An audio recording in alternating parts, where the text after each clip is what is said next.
Middays with Marks. The voices you trust. John Marks, Sean Brace, and Ray Dunn. All Philadelphia, all day. 97.5 The Fanatic and the Fanatic app. We are rolling on a Wednesday. Can we ever do a What Up Wednesday in honor of Jose from Norristown? Middays with Marks, 97.5 The Fanatic on the radio. Good old-fashioned 97.5 FM on the app. And if you don't have the worldwide Fanatic app, you got to get it. It's amazing. Listen live, listen on demand. If you're watching live on YouTube, good morning. Make sure you subscribe to 97.5 The Fanatic. On YouTube, you get all of our shows live, or at least our show live in mornings. And then you can go back and you can watch whenever. We take segments, we take interviews from the shows, and they get posted. And a lot of people watch them. As we say good morning to Mr. Ray Dunn of the Brace and Dunn Show. Hi, Ray. Hey, Johnny, how are you? I needed another cup of coffee, and you told me there wasn't a lot of coffee down there, so I didn't get it. Yeah, there was very little left. I tried to leave enough for someone to have. Would have been a third of a cup. Yeah. I saw like the drops there. I was like, I'm just going to give a little bit of the top for me here and leave some nice. For someone else. So I have 2 energy drinks, but they don't hit the same as a cup of coffee. No. I really need the coffee. I don't know what it's been this week. I think I'm in sleep debt that I'm never going to get out of. Yeah. Yeah, you have sleep debt. I'm never going to be able to pay it off. Well, sure. Why not? Just sleep. Get a nice rest of sounds like sleep. a great idea. And then you start going through the plans. I'm hoping Friday night I'm just going to be able to sleep. Hey, but by the way, so here's typically my night we say good morning to Sean Brace. Hey, Shawnee. Hey, everybody. I got good news and I got bad news. What do you want first? I want 2 bad news. You want the bad news? Yeah. Bad news is we grounded out in 4 double plays last night. The bad news is the Phillies. The good news is Alec Boehm did not ground into one of those. And he had a hit. He hit one of the hits last night. So Phillies in a second. Yeah. But I'm now concerned about my sleep debt. Because as it is right now, I don't get a lot of sleep. And my nights typically, because we're doing cheer right now, so we're in like training camp for cheer. I got all 3 in cheer this year.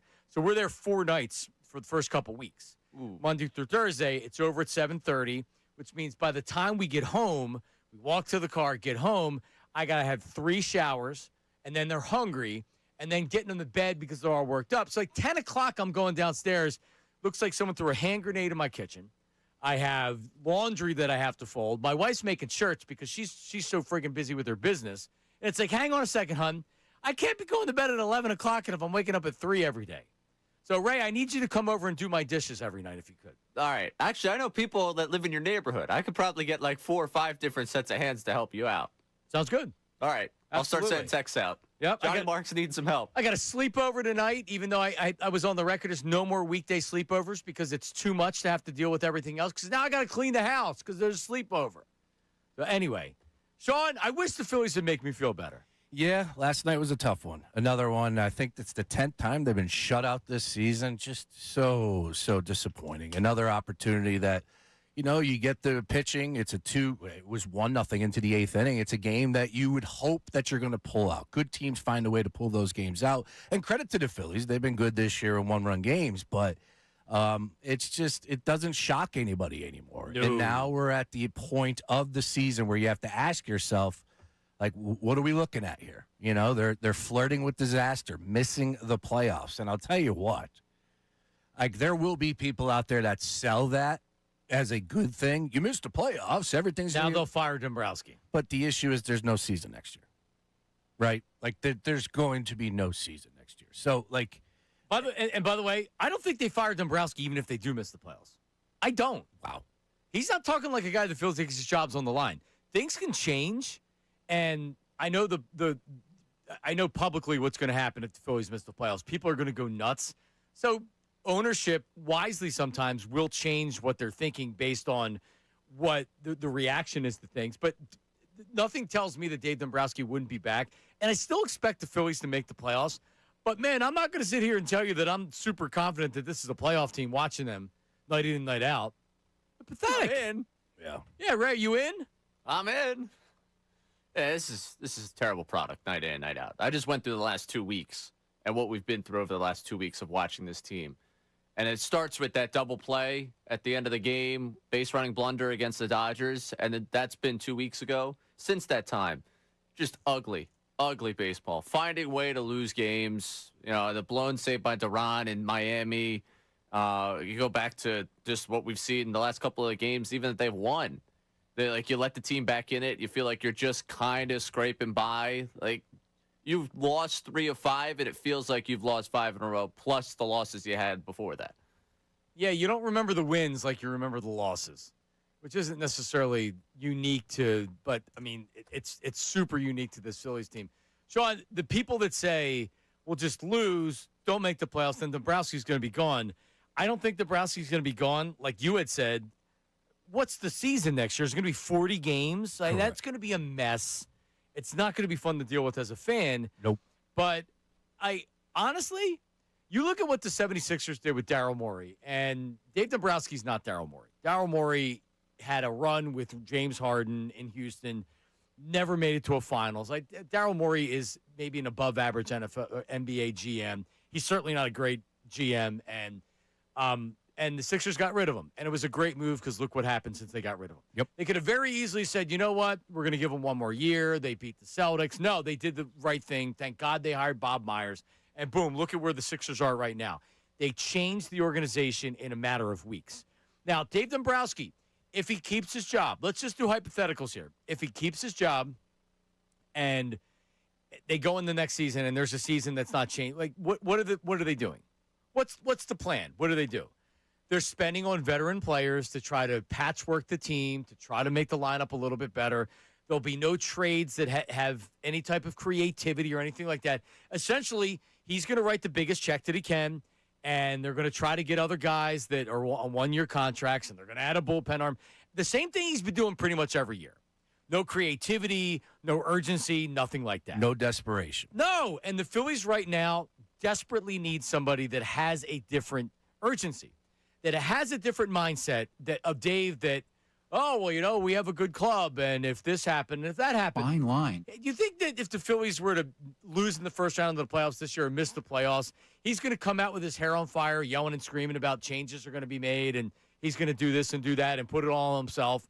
Or is he going to talk about, you have some seasons where you're just not as good as you think you're going to be, and there's reasons for that, and Brad Keller, he was injured, and he's going to do the Dave Dombrowski thing. It's not his fault.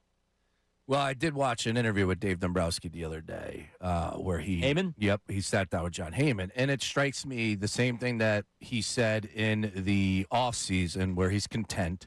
That's where everything is. Again, I'm getting bothered in life. In life, people are just way too comfortable. Dave Dombrowski, way too comfortable. Way too comfortable. Way too comfortable right now. You got to be desperate. The Dodgers have set the bar. They have won back-to-back World Series, and I know that they're leaking oil at this point in time, but guess what? Blake Snell looked pretty damn good last night. It just, when people become comfortable, they lack what takes to take that next step, and that's what I'm getting from Dave Dombrowski. Everything is good. Yeah, you had a really successful run with the Phillies. You made the playoffs. But in the grand scheme of things, no one gives a damn. No one's going to remember anything. I bring up the back-to-back division titles, which hasn't happened since, 2004, 2003 with Andy Reid and with the Eagles, and I got laughed at yesterday. No one cares about these division titles. Nope. No one cares about postseason appearances. They want to win it all. They want a parade. Yeah, the first one, when you're starting to make your run, it's really cool. And I honestly, I think it's cool to win the division, whether it's the Eagles or whoever. I think it's cool. It means it was a fun season. Yeah, you've had some success, but if you lose and you don't, the problem with the Phillies is they had the World Series that first year, and they lost. And then each consecutive year, they've either taken a step down or they've remained the same. And we're at a point right now where when you look at this team and you look at the window of this team, and it's a veteran team, and you don't have a lot of young players that are coming up that you can say, hey, these are going to be the guys that kind of lead us into the next run of this team. No, they're very much banking on their veterans. And you're showing the lack of urgency. This is when you need to show urgency because these guys aren't going to get better with age, Sean. That's right. Trust me. They're only going to get worse. And you have Zach Wheeler and Chris Sanchez that are pitching almost as good or better than anybody in the game right now. Jesus Luzardo, this rotation that they have, their top three, is the best in baseball. And you're going to waste it because your lineup sucks and because you made absolutely no effort to improve it in the offseason. and it's going to come back and bite him. Like I said, with the I'm down Heyman. on the Phillies. Yeah, thank you, Vic. With the Heyman conversation, it's like, we didn't get a starting pitcher. Yeah, we tried to do this. It just, it's all matter of fact, and we understand. Yeah, you can't force people's hands to give you Adley Rushman for a bag of balls. I understand that, but you got to get it done. Howie, he gets it done. Guess what Howie also does? Wins championships. You know who used to get it done? Ruben Amaro. Ruben Amaro Jr. Didn't win a World Series. They had damn good teams. He made moves. He improved this team. Yep. He made moves that excited fans. Not we have a good club. Could you imagine Howie Roseman coming out after losing and saying, it's impossible to win every year. Just like with the Dodgers. They may not win 3 straight. It's really, really hard to win two in a row, right? Yeah. So they may not win this year. But they set the bar. The Eagles aren't going to win a Super Bowl every year. They're not going to win every playoff game every year. And we're going to be pissed after they don't win. But it's important in those times to realize it's really hard to win, and you're not going to win every year. But you imagine Howie Roseman coming out and saying, well, if this person would have been healthy, maybe we'd have won. And I know we lost to the San Francisco 49ers, but we were that close to winning. No. Fine line. He would never say that, A, because he knows the reaction to it, and B, that's not his mentality. What can he do to make the team better? That's what he looks at it as. And Dave Dombrowski looks at it as, I've done my job. He's seen it for too many years to where nothing affects him. It's like, it was just one of those years. What are you going to do? And that is not what this team needs right now. They should move on in the offseason. They should. Unless they lose in the NLCS or something like that, they need a new voice. They need somebody that's going to lead the club differently. That's not going to happen. I'd be shocked unless there's a complete collapse down the stretch here. Dave Dombrowski's going to be back, and we're going to be getting a lot of club talk, right? Oh, yeah. We'll tell you about We have a good club. We have In the Club. We have a segment coming up. It's called You In can the Club. find me in the club. Yep. That's coming up. That might have to be in the show folder, Ray. Ray's a big hip hop guy. I'm putting all the sounds together. It should be. Yeah. Yeah, absolutely. In the Club's already on Nice. on there. There you go. I'm almost positive. But we're gonna have a bed because we are gonna later on. We're gonna play In the Club with Dave Dombrowski. It's 50. All right. 610-632-0975. Okay. That's the text line. That's the phone line. That's the Davis Honda text line with the voice memo. 610-632-0975. Is this the least amount of faith you've had in the Phillies making the playoffs? The answer is probably yes for a lot of people. Maybe there's some Phillies fans that are still saying, no, I think they make the playoffs. I still think they make the playoffs. But I don't think that really means anything because they're not doing squat with this offense. 610-632-0975. So Dombrowski went on with John Heyman, his podcast, The Show, and talked about his future, talked about Don Mattingly's future, and his view of this team. We'll get into it next. And we have a new 76ers game dropped today. How about that? I didn't see it. We'll tell you that coming up next. Middays with Marks, 97.5.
here.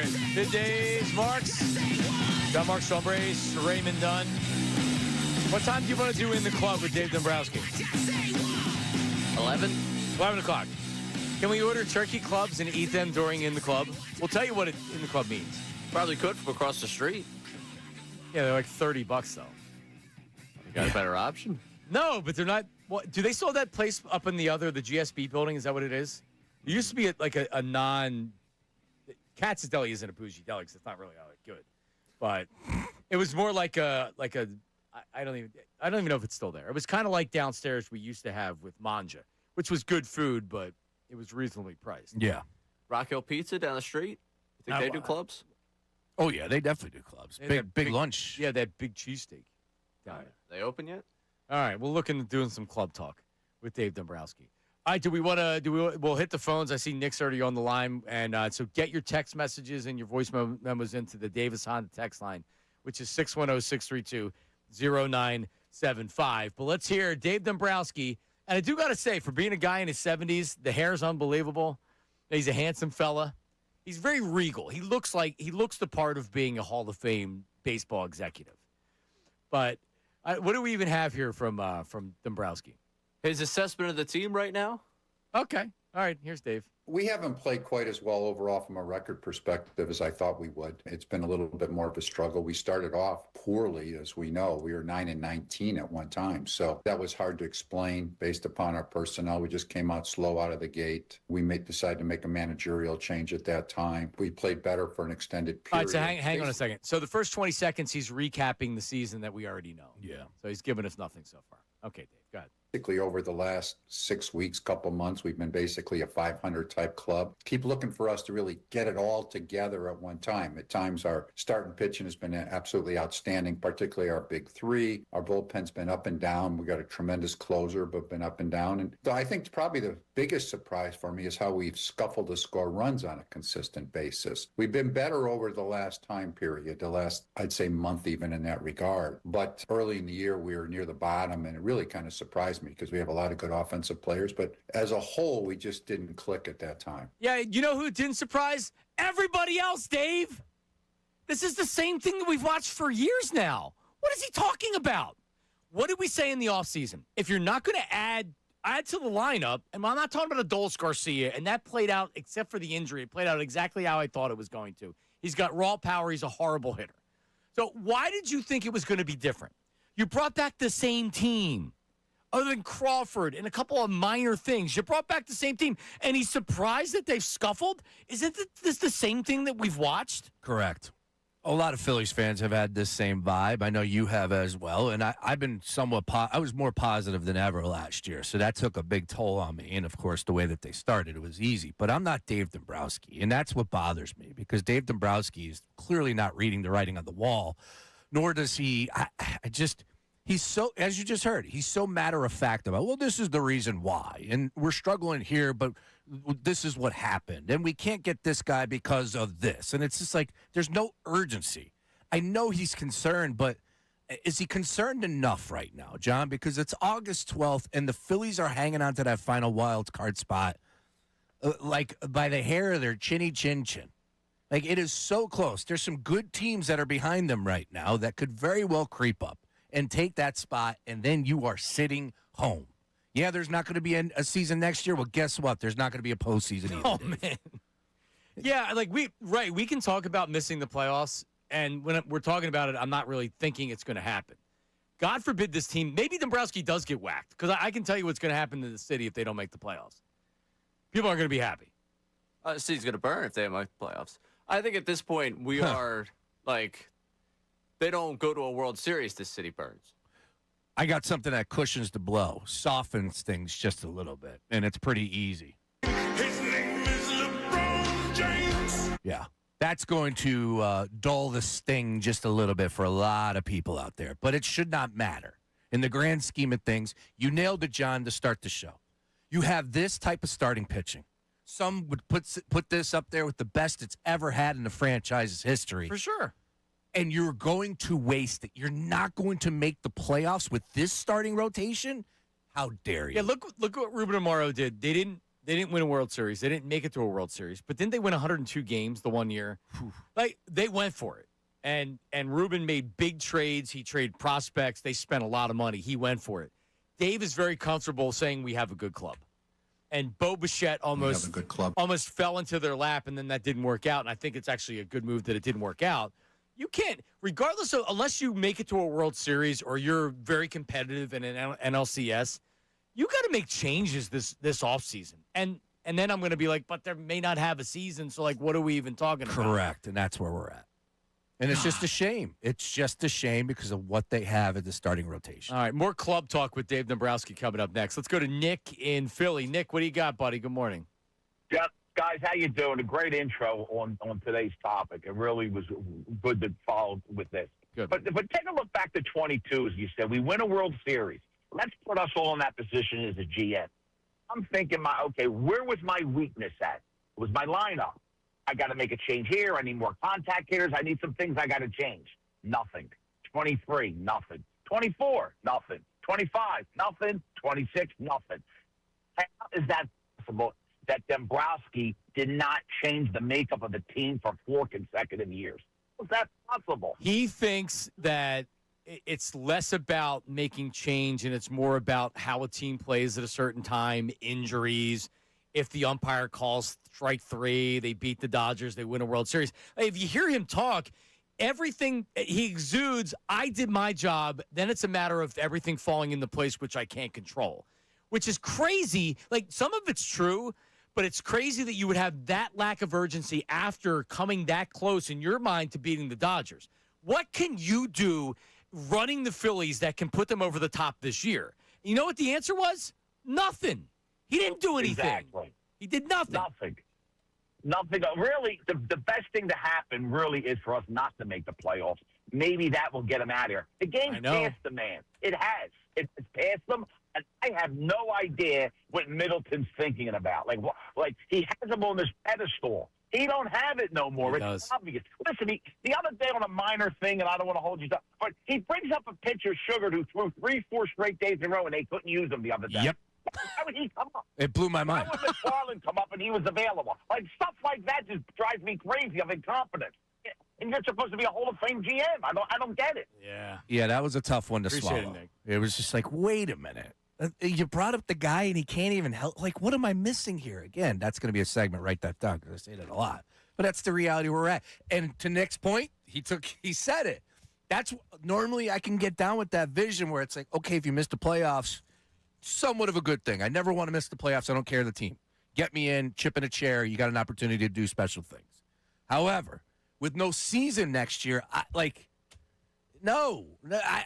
can't tell you that that's a good thing, missing the playoffs. I think that would be a terrible thing to miss the playoffs with this rotation, this team, the money being spent, and then, oh, by the way, what's on the back end next year of the unknown. Very few times have I rooted for my team to lose. When Ed Wade, I wanted him gone, and they just, like, he couldn't make the move to put him over the top. So many trades that he made. Oh, we need relief help. Let me get Turk Wendell and Dennis Cook, and it blow up in his face. Let me go and get Jeff Conine and bring him in because he always beat the Phillies.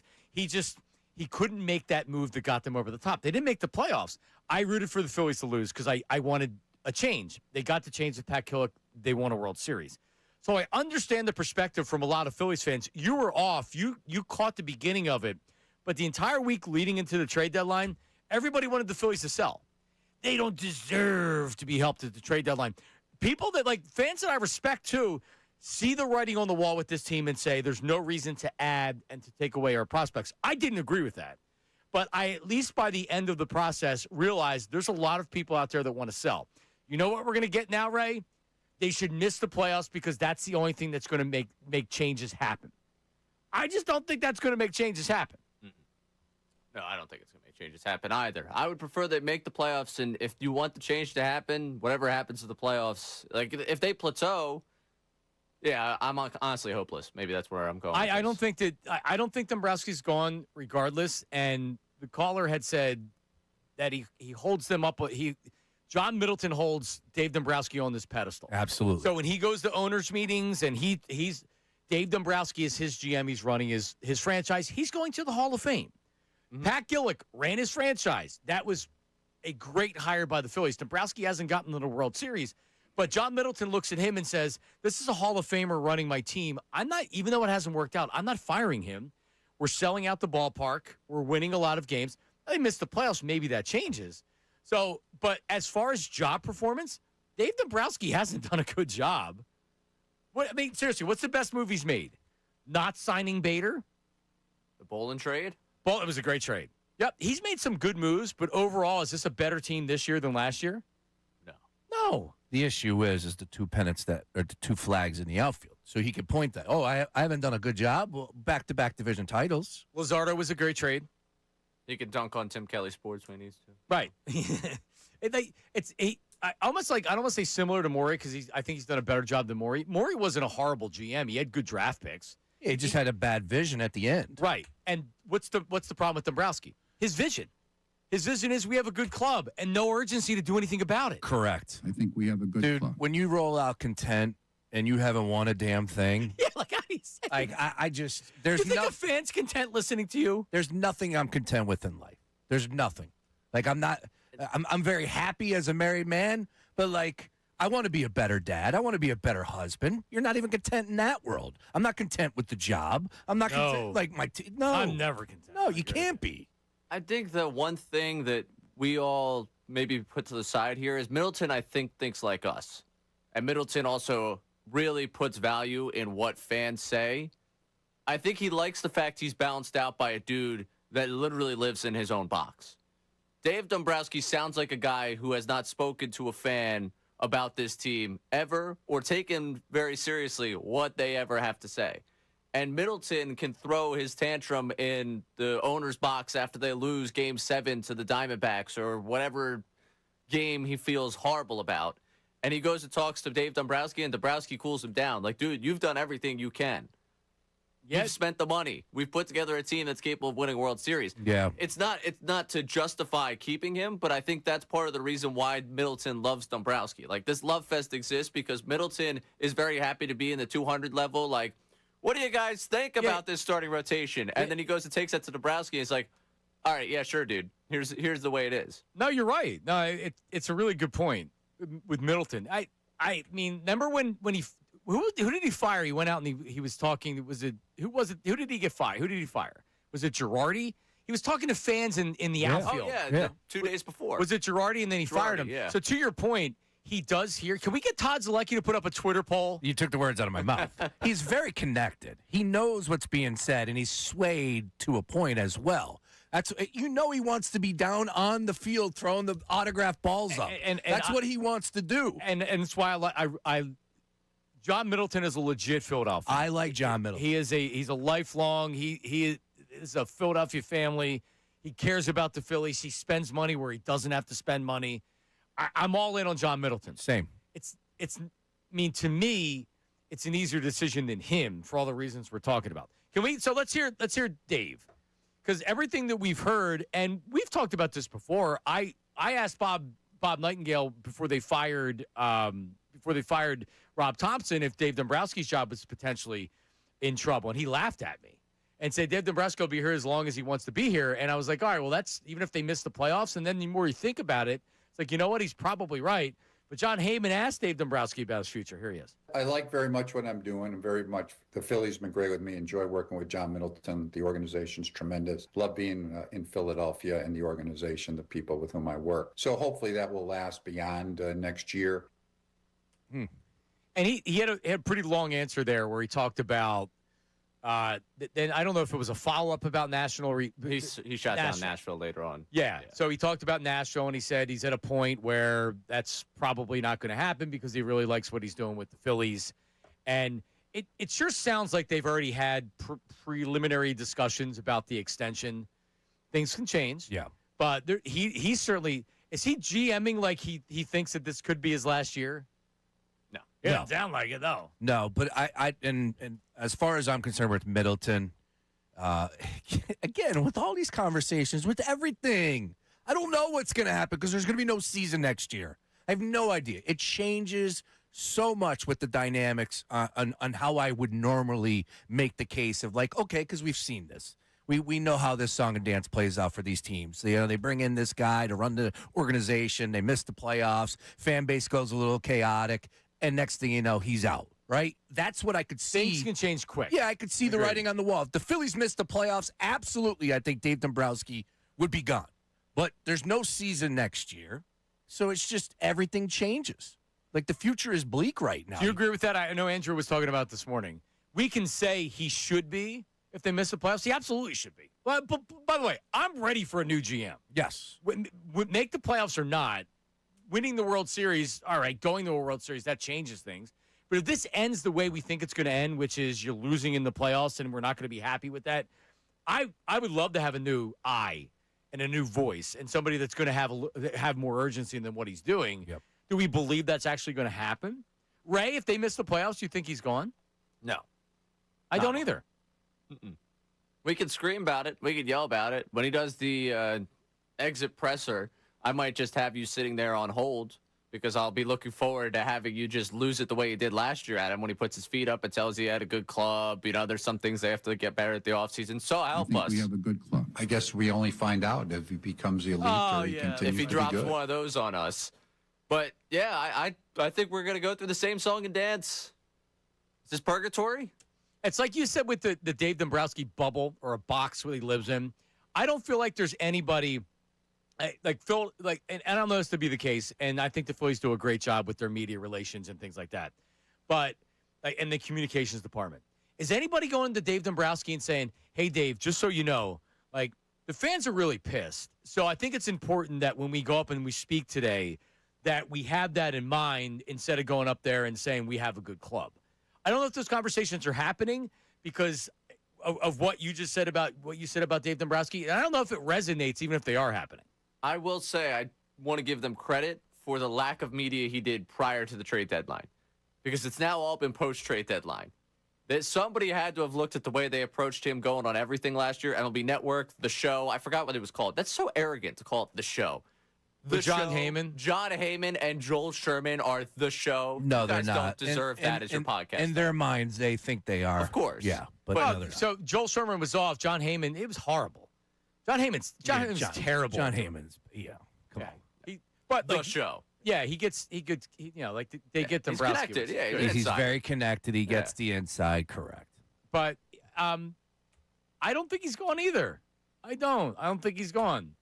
And maybe it's all right, we're going to give you one more shot. So let's go to Chaz. Chaz from Delco. What's up, Chazzy?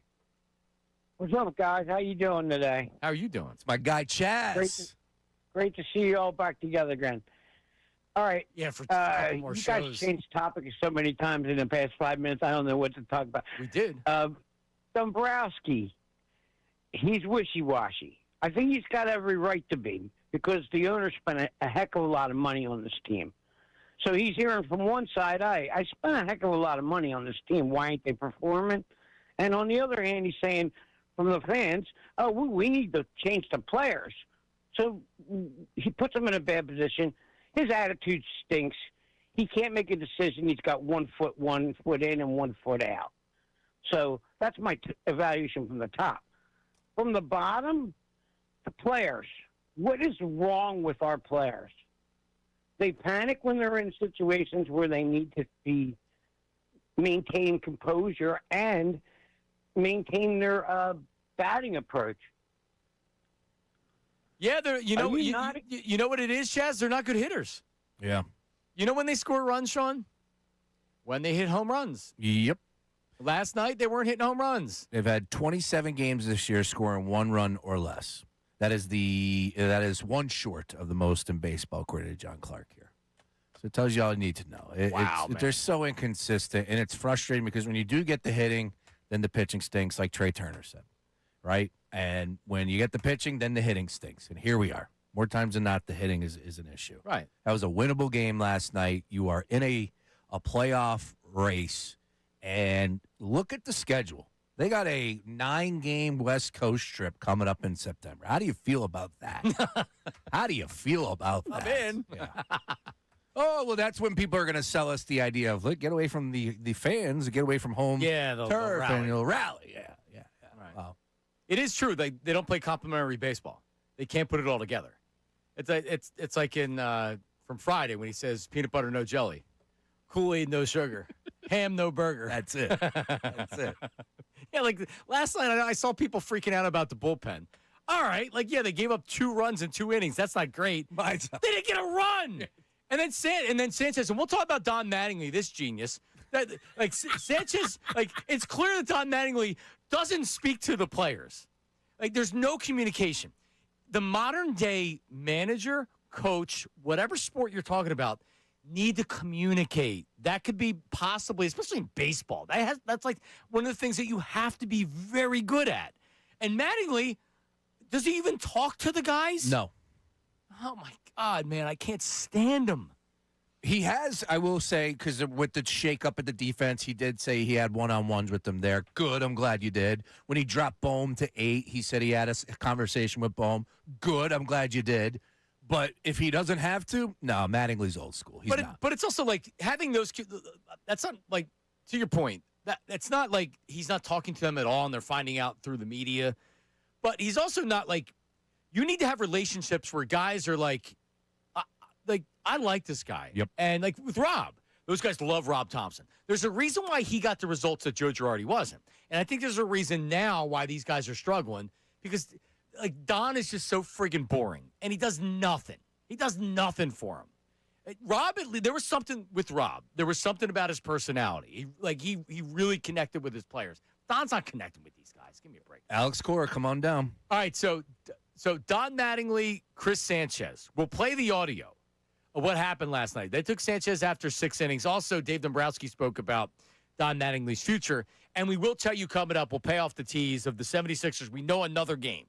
That's coming up. I just saw it. I'm hype. All right? I knew I'm Sean's fired up. Sean's definitely the most pumped up person. It's about damn time. That's coming up next. Middays and Mars.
11 o'clock, it's the new game that's sweeping the nation. It's called In the Club with Dave Dombrowski. Hey now. We'll explain that coming up, all right? However, the schedule release, Ray, we're thinking it's going to be tomorrow, and by Friday we'll know all the Sixers games. Last show for us, W's and L's, the full LeBron James Sixers season. All of them. Yep. Oh, that November matchup with the Hornets is going to go crazy. How many games? 82? 82 of them. 78-4. That's my prediction right now.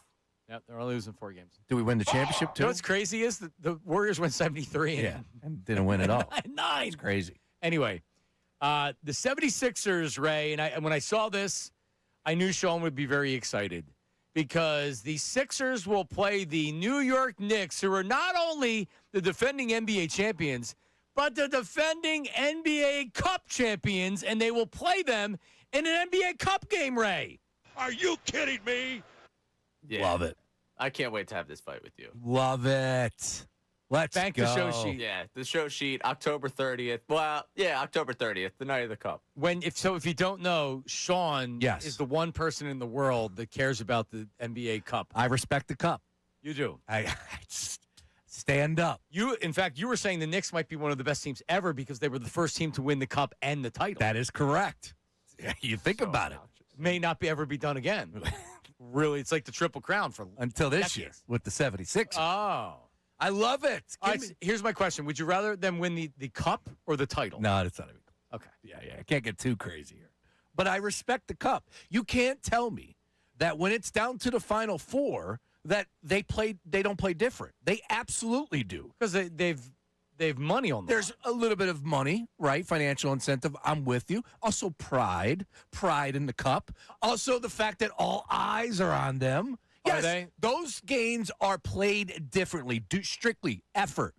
It starts and ends there. Effort. Those games are so rewarding to watch. Hey, Ray. Hey, Ray. Would you rather get out of the second round or win the NBA Cup? Again, championship is a championship. So, of course, I want to proceed and potentially have an opportunity to win an NBA championship, something that I have never experienced as a Sixer fan. I was 2 years old when they won it. So now, yeah, that's. But independently, you can also want them to win the NBA Cup. I love the idea of Silver saying. Did you see the opening night? They're playing a game at 3:00. Silver is a good commissioner. Is he perfect? No, but he's a good commissioner. What day of the week is it? Tuesday. There's a 3:00 game at Tuesday. They're spreading it out. This is something different. That's what I'm talking about. Yeah, it's a good idea. The NBA Cup was something different. For all you people that are anti-soccer, I understand it. I was once an anti-soccer guy. There's too much going on, which there is.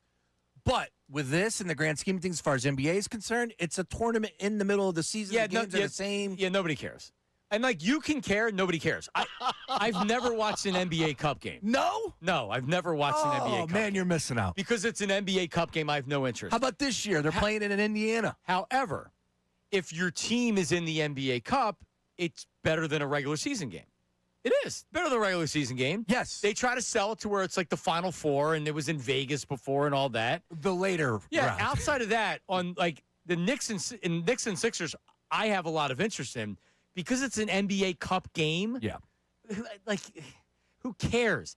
If it makes it to the Final Four, that's cool. It's when the single elimination happens, and forgive me off the top of my head, I don't remember how the bracket shakes Nobody out. else remembers. But you got the Final Four. That is clearly a difference, and that's when I love cool. those games. Yep. And then when you get into the single elimination, they start to play a little bit differently. The group stage to start, it's the same. They're song regular and dance. season games. Yeah, they're regular. But to your point, with different floors. There's more urgency once you make it to the Final Four. There is, because there is pride for these players. Now, one of the reasons why, and I say this about when I'm like, well, what are the Union doing? Oh, well, they're on a 3-week break because of some stupid in-season tournament. That's a European thing. It doesn't hit home for a lot of Americans like me. That's just like, all right, well, that's stupid. So they try to do the same thing for one reason and one reason only. Money. Yep. If they can sell, oh, look, we have the NBA Cup. It's the Final Four. Let's sell it to the city. And then they can make millions of dollars based on TV, based on selling it to a city. I get it. Yeah. It's worth a shot. But could you imagine the NFL being like, All right, we're going to take a break for 2 weeks. We're going to have an in-season cup tournament. And then we're going to have the Cardinals won the cup this year. You guys want to bet on this, that they've had many conversations about doing exactly that? Yeah, I'll bet on that. Yeah, I'll bet on that. The NFL? Yes. Scarcity is their best. Yeah, are they going to have a 24-week schedule? No. There has been conversations in the NFL about how they can get an in-season tournament some way, somehow. Something different. Add a wrinkle to the season. I'm not going to go too extreme. I'll give it to you that they're always having conversations on how to make Again, yeah, it's probably brought up and we can't do it. Logistically, it's correct. I mean, for crying out loud, we're playing games in Australia. North Korea. Granted, they're going to be playing in North Korea a couple years from now. Watch. Kim Jong-un, who's his favorite NFL team? Eagles? We're doing a remote from that one? It's got to be the Cowboys. Middays can do a remote. Kim Jong-un's a big Jerry Jones fan. All right. Yeah, definitely. He's a Cowboy fan. You're right. Yes. North Korean, more like where's the map of where the heavy populated Cowboys? North Korea. Yes. Because Australia's the Eagles. Yeah, but it's easy. It's easy to put games in different countries. It's a lot different to what are you going to do to have an NFL Cup? No, they had a conversation, maybe a few of them, but you can't do it, like you said, with logistics. All right, today that they have the NBA Cup games, can you wear a cup can you wear an athletic supporter? You know what? I'm going to own it. I am the biggest NBA Cup fan out there. I'm going to own it, Ray. All right. Get ready. Fine. Makes me very easy. Everybody was yelling about the Sixers' red floor when Kramer and Seinfeld was in all red. Yeah, I loved it. You had Costanza glasses on yesterday. More and more, my career just comes over to Costanza. When I first started doing radio, Henry Hinton in Greenville, North Carolina goes, you got a little Costanza in you. You do. That was 2002. Not the look, your personality. Hasn't changed one bit. Now you have the Costanza glasses. Now the glasses are taken. That image of you laughing and me looking at Ray like that. Oh, it's great. Honestly, it makes me sad. It does. I saw it yesterday, and I was like, that makes me sad because we have 2 more shows after today. Right? It makes me sad. Like, I'm starting to well up right now. It's like, wow. Like, man. And he looked at me again like that. Post-show. That was creepy. It's creepy. Yeah, he looks like a creep. You want to take him? So we're going to do a trade? A trade brace? All right, send them there. No, so, Ray, we're looking for a morning show producer, right? Can I hire you? Can you be the morning show producer, and then you just go into, like, a different version of you, change your shirt? A different version of me? Right, so you can be Ray Dunn on the morning show and then put a different shirt on, and then you're the host, Ray Dunn. I get paid for both. I'm the full-time producer. Yeah, I don't care about that. Yeah. Oh, okay. Yeah. I'm morning show, he's Riggedy Ray, right? Because we've got to be wacky. Riggedy Ray, yeah, Riggedy Ray. And then, if it was a 2-hour show, like in the middays, would you do 6 hours? Could you do 6 hours? I could do 6 hours. Okay. The 8 is probably where you lose. You know what they do in other markets? So in music, so for music stations, when you'll have like a city, a market, and they'll have a bunch of different stations owned by the same company. It's like that here. Like Beasley owns Fanatic, WMR, MGK, Ben. So they'll have like Ray would be Ray Dunn at the Fanatic.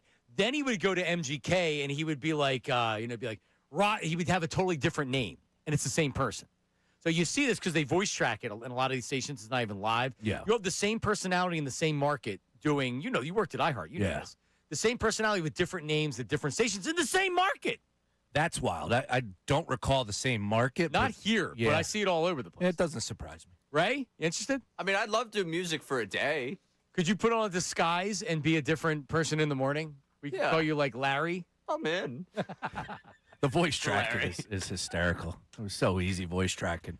Coming up. All right, so Sean, here's what we're doing. Dave Dombrowski spoke to John Heyman for what was it, Ray? Like 15 minutes, something like that? Yes, I was closer to 30. Was it really? They kind of meandered. Yeah, they were meandering. Dave's just Do we have how many he said? We have, I believe, all of them in. So Nate went through and grabbed every time he said club. So coming up next, we're going to go on the club with Dave Dombrowski. How many times does Dave say the word club during the interview? We have them for you. I can't wait for this. So you're going to have to bet. All right? I'll set the total. All right. That's coming up next. Middays with Marks, 97.5 The Fanatic. Now on 97.5 The Fanatic Sports Update. Silent Bats in St. Louis. I'm Ray Dunn with this Fanatic Sports Update brought to you by Allstate. Wish you could save on home insurance. With Allstate, you could easily save and get quality protection. Check Allstate first for a quote today. You're in good hands with Allstate. The Phillies lost 2-0 in St. Louis last night to the Cardinals. Christopher Sanchez went 6 scoreless. Both Alex McFarland and Tim Meza allowing runs in their relief performances. The offense grounded into 4 double plays in the loss. They wrap up the series this afternoon out there in St. Louis. Sixers had another game dropped today. Amazon Prime announcing that Friday, October 30th at 7:30, the Sixers hosting the Knicks to kick off the NBA Cup. We'll continue to let you know about scheduled leaks as they come out over the next couple of days. And Eagles camp continues on today ahead of the preseason opener on Saturday against Baltimore Ravens. Adam Schefter of ESPN joined the morning show today, talked about Jonathan Grenard and what the Eagles feared when he got hurt. When he got hurt initially, I think there was some concern that it could be potentially season-ending at that point in time. But it did not turn out to be that case, which was the best case, and they're going to shoot to have him ready for the start of the regular season. That'd be my guess. You catch the full conversation on our website, the Fanatic app, or our YouTube channel. I'm Ray Dunn on your home for the Sixers, Flyers, and the Union. 97.5 The Fanatic and the Fanatic.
Just saw a text message from Nick, who said, "Have Ray get a Bobby Valentine disguise, and you're rebranded on XTU as Ron Dunn." Hey, Ron.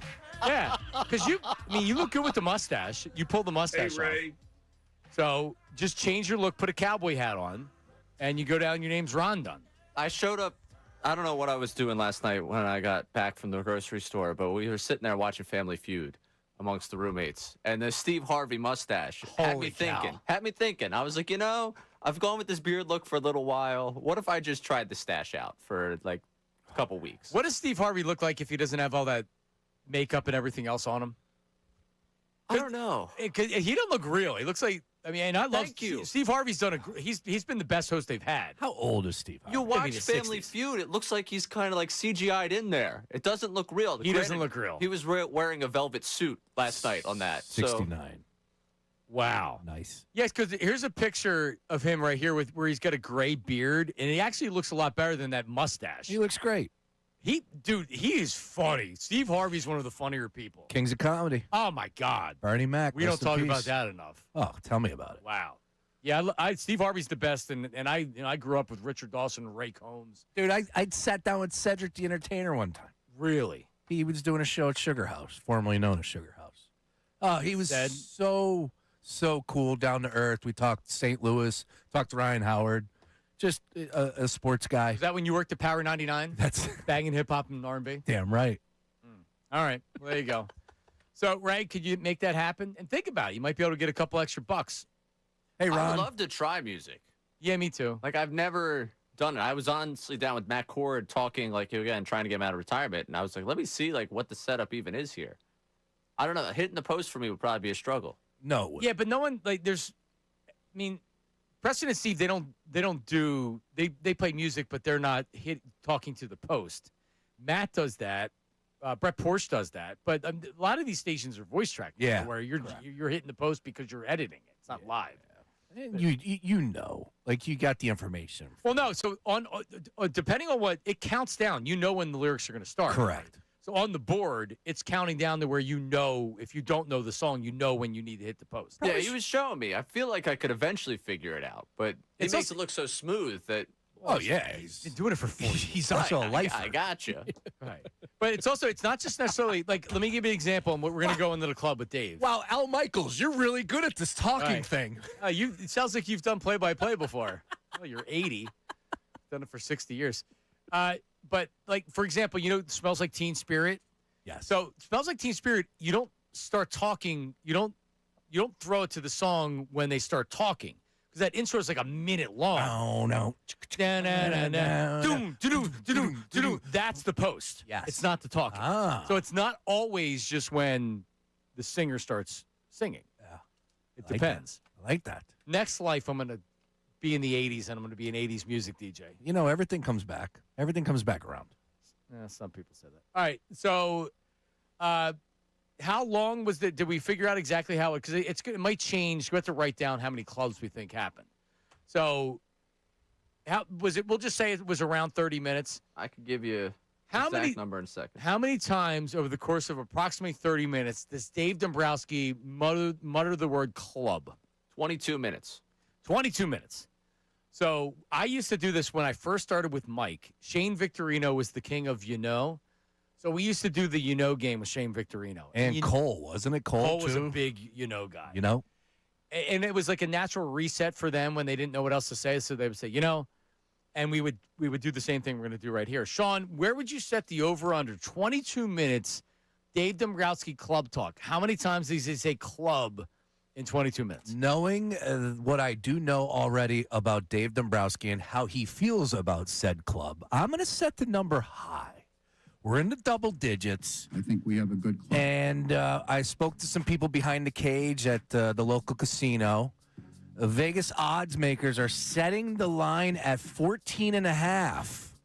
14.5. Is that high? Did I get bad information? I don't know. I wouldn't even know how to set the number.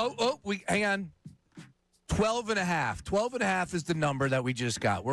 Money came in. Money came in on the under. It bumped it down. So that now we know. Ray, how many clubs? 12 and a half. We had Nate go through the entire thing. That's nearly a club every, 40 seconds or something like that? Something to that effect. All right, Ray, where are you going? I don't want to do this because I have the audio in front of me. So I'm going to go under, slightly under. I think he goes about 9 clubs. Okay. I'm going to roll with it. I think he goes over. You do? Over 12 and a half clubs. All right. Hit it, Ray. A bunch of clubs after that. Arizona and ourselves are tied. San Diego right behind. And Yep, bunch of the other clubs. thing that comes into play in this situation is that there are very few clubs who are really looking to move players. All right, it's 2 clubs. Go ahead, Ray. We thought it gave us the best opportunity to improve our ball club. Ball club, that counts 3. And so I think it's made us a better club. That's good. Now, if he mentioned the club sandwich, does that count? Or does it have to be about the Phillies? Has to be a standalone club or ball club. We're cooking. Okay. We got All right. 4. 4, go ahead. I've been through trading deadlines a long time. That's what we were trying to do anyway. So we're trying to get our club better. All right. 5, go ahead. All in all, I mean, the last, like I said, 6 weeks or so have been a 500 club. But Told you. We're cooking with gas, boys. The over is looking nice right now. Oh, Let's keep moving the ball down the field, matriculating it. all right. so he's helped a great deal with the ball club. We played well under him. What's the number? Is that 7? That's Mattingly. That's 7. Okay. Mattingly, that wasn't the end of the conversation. It was towards the end, right? Yeah, it's towards the end. It was towards the end. All right, that's 7. Go ahead. As far as then where you get to the 5th starter on your club, that was really a hard question for us to look at. 8. I went with 9. Uh-huh. All right, go ahead. Hard as some other clubs would have done because Well, there you are. And there we finish. I hit it on the number. Right on the nose, Johnny Marks. It's a 9 club. I didn't cheat. I didn't count. I noticed 3 clubs early, and then I kind of stopped paying attention. The wise one. 9 clubs. You and I both got fooled by the early clubs because I would have gone over had I not had the information in front of me. And I so much so was like, really? That's all we got? And I went through the entire transcript because I was like, maybe, back there, Dutsy and Nate had their little brotherly romance going on back there. They were hanging out and talking. No, it was only 9 clubs in that whole back and forth. But he was off to a fast and furious start when it came to the clubs. But it's hard to keep pace. You know what I mean, Ray? I can come out the first half mile. I can sprint. But then, obviously, after that, I'm not going to be able to do it. Look at my Broad Street run. It's just slowly dying. So that's 1 club every 146 seconds. Yeah. And So over 2 minutes. we know Dave Dombrowski likes the club, and that's the problem. That's the problem. Yep. This club is not good enough right now, Dave. And you are flirting with disaster. Is there any other word you want to use? Yeah, exactly. Is there any other word you guys want to use if this team does not make the playoffs other than disaster? Am I overstating it? I heard Ricky, I think, said this yesterday, where it's fairly obvious to everybody that the Phillies had their best opportunity to win a World Series. I've said that for years. The guy like Bryce Harper was 4 years younger. Kyle Schwarber was 4 years younger. They had their best opportunity. They were in the World Series. They got hot at the right time because in every year since then, 2023 felt like they could win a World Series, and they friggin' got cold in the NLCS, and it's been over since then. It really has. And like you can have when you go back and you look at some Phillies teams and you say, okay, even though they didn't win, the team with Halladay and Lee and Oswalt, they could have very easily won a World Series. I don't feel like that about this team. I didn't feel like that about the team last year. I don't believe the Phillies are winning a World Series with this core, and that's why if you do bring Dave Dombrowski back, you're going to be running into the same thing of what's he going to do? What's he going to change? Are you're just throwing another veteran player on top of the pile? No. You know what changes things, though, mentally for me, and it comes back to the NFL with the Seahawks. Like the Seattle Seahawks won it, and that bothered me. And I'm not trying to poo-poo what Seattle was last year, but they never came off as a juggernaut. Maybe I disrespected them to a point, but, like, that bothered me. If you tell me that the Dodgers don't win the World Series this year and maybe somebody from the National League does, I'm going to be furious. That's going to make my blood boil even more because you had an opportunity. Again, it comes back to the starting pitch, and I'm not trying to sell anybody on anything other than these starters. These guys are too damn good for this team to miss the playoffs. Think about that. How many times they get the ball. And for crying out loud, Aaron Nola's been pitching great. Yeah, he has. He's been pitching great. For what, 2 months now? Painter's been good recently. Nola's been what was it with Nola? 16 to 22 starts. He's given up 3 or less. His ERA's really been exposed because the lack of innings. He hasn't pitched deep in games. Correct. And a couple of times he's blown up in those games. And also, we don't talk about the contract. I'm not talking about the contract. now, I'm just talking about him getting the ball every 5th day. If that was just some other guy that was making $4 or $5 million a year, we'd be talking about how he's been pretty good. Dave Dombrowski went into the season knowing the team's flaws over the last not year, end of 2023, 2024, 2025 in this season, and they made no moves. Yep. Showed no urgency to make those moves. 238 team average at the dish, good for 22nd in major leagues. Not good enough. Nope. What's on base percentage? Wasn't it at one point last? Yeah, it was like 304, 305 at some point. I don't know where. I haven't looked at it. The But on-base percentage right now is 309, which is good for 25th in the league out of 32. Harper's been walking. He has been top 5 in the league. With Arise, who, by the way, now is God. we've ruined him. I can't take it. That is unbelievable what He's is hitting doing. 194 since joining the Phillies. He hasn't had a stretch this bad since 2021. Most egregious double play of all time last night, too. It's absurd. Home to first. Like, that's just stab me at that point. Well, and then back-to-back. It's a killer. Or not back-to-back, because on Sunday with the pop-out for Stubbs, the tag, you were just like, all right, this is the perfect guy. And then what does he do? He lines it right to right. Guy made a great throw. I'm not trying to throw anybody in the bus there. He hit a double play where he hit it right up the middle, but the shortstop was shading him right up the middle, so it was an easy double play. Yeah, you can see the disadvantage of hitting ground balls all the time, especially like for this lineup. But well, yeah, everybody loves hitting ground balls in this lineup. JT, Bohm, 4. Crawford.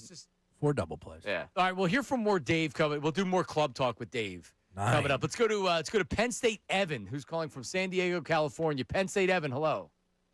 That is false, Johnny. Speaking of good clubs, I just pulled into Lanark Country Club. First time being back here in 25 years since I played in the Caddy tournament representing Springhaven. Are you back visiting family? It's a boondoggle. Well, no. I'm saying it's a very important business meeting. Gotcha. Meeting with a friend. Gotcha. So my company's paying for it. I tore my knee up skiing in January. Haven't picked up a club until 2 days ago. And I told my friend to say I'm a 20 handicap. I shot 2 over on 9 holes the other day. So I am ready to take this stag day down. Let's if you go. are coming to Lanark Country Club, you're going down today.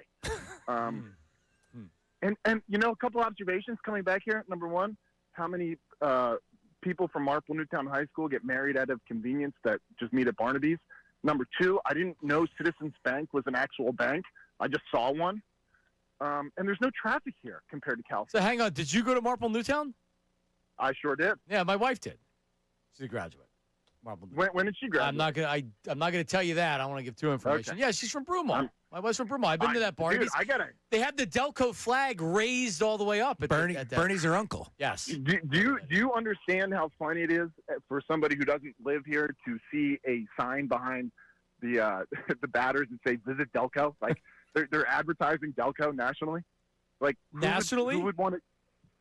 At the Phillies game, visit Delco.com. Like who's going to come to Delco? I know Ben Davis was doing Visit Delco stuff, and we had stuff on here as well. Yeah, like listen, Mickey Morandini. Casey Boy's one of our best listeners. Let's not rip Delco too much. I love Delco. I was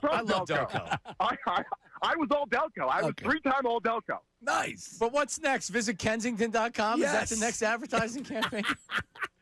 I don't know. Dude, I got to tell you. That's good. Go ahead, Evan. Dude, it's great being back. It's been the last time I was here was 20 years ago, and I love it, dude. This is such a great area. Like, everyone's so nice. I called to congratulate Ray. Ray and I met up in San Diego. I'm a big Dunsman. I will tell you. Hey, Ray. I like Brace.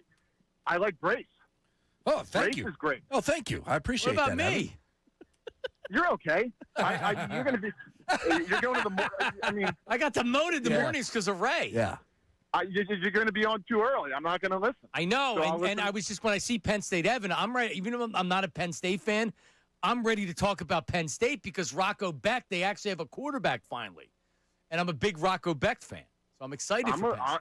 I'm excited, and I'm excited to see a coach that's not going to make very questionable decisions with timeouts and clock management. Totally agree. So that's fantastic. And I'm also sad.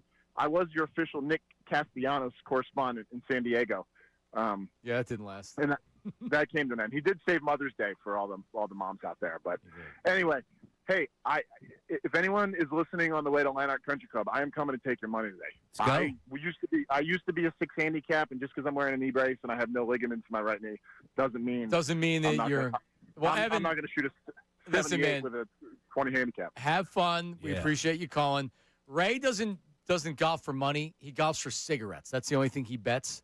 That's true. So if you ever golfing with Ray, just bring a pack of smokes. Honestly, when we were down in Jamaica, because I had so many of the local beers, we went out to the country club. I was horrible through the first 5 or 6 holes. Now, granted, I got 3 hours of sleep. I was hungover. It's 100 degrees. But you hear that often. That cart came by. It was the first time I saw Miller Lite on the entire island. I had one of those. Shot straightened out. I figured it out. They didn't have any cigarettes on that cart, unfortunately. No? You were looking? No, I wasn't looking. Trust me. You didn't have to look down there. I said to Sean this morning that I right now talking about it. Man, I could go for a heater right now. Give me a cup of coffee and a cigarette. You kidding me? So it's funny that we're bringing up Delco like that. Real quick on this Instagram video in my algorithm. Sam Byrne, who is Say Byrne, excuse me, who is a funny dude on the gram, and he did a video about Sea Isle versus Avalon, and it's tremendous. Go check it out. Anyways, I commented on it because in the video he says, "I could smell the Delco on you from a mile away." He was talking to the guy from Sea Isle, so I quote tweeted that. There's a snooty person from Delco in my mentions. You ready? Yeah. Just put it pat. Pat comes in hot and says, "I smelled Delco as I was teeing it up at Marion East. Grow up." Oh. Whoa. Oh. All right. Oh. All right. Yeah, head to that Broomall Wawa and tell me that. Someone's eating a hoagie on the trash can, smoking a cig. All right. You got Marion. You got me. And there's a lot happening this week there. U.S. Amateur stuff.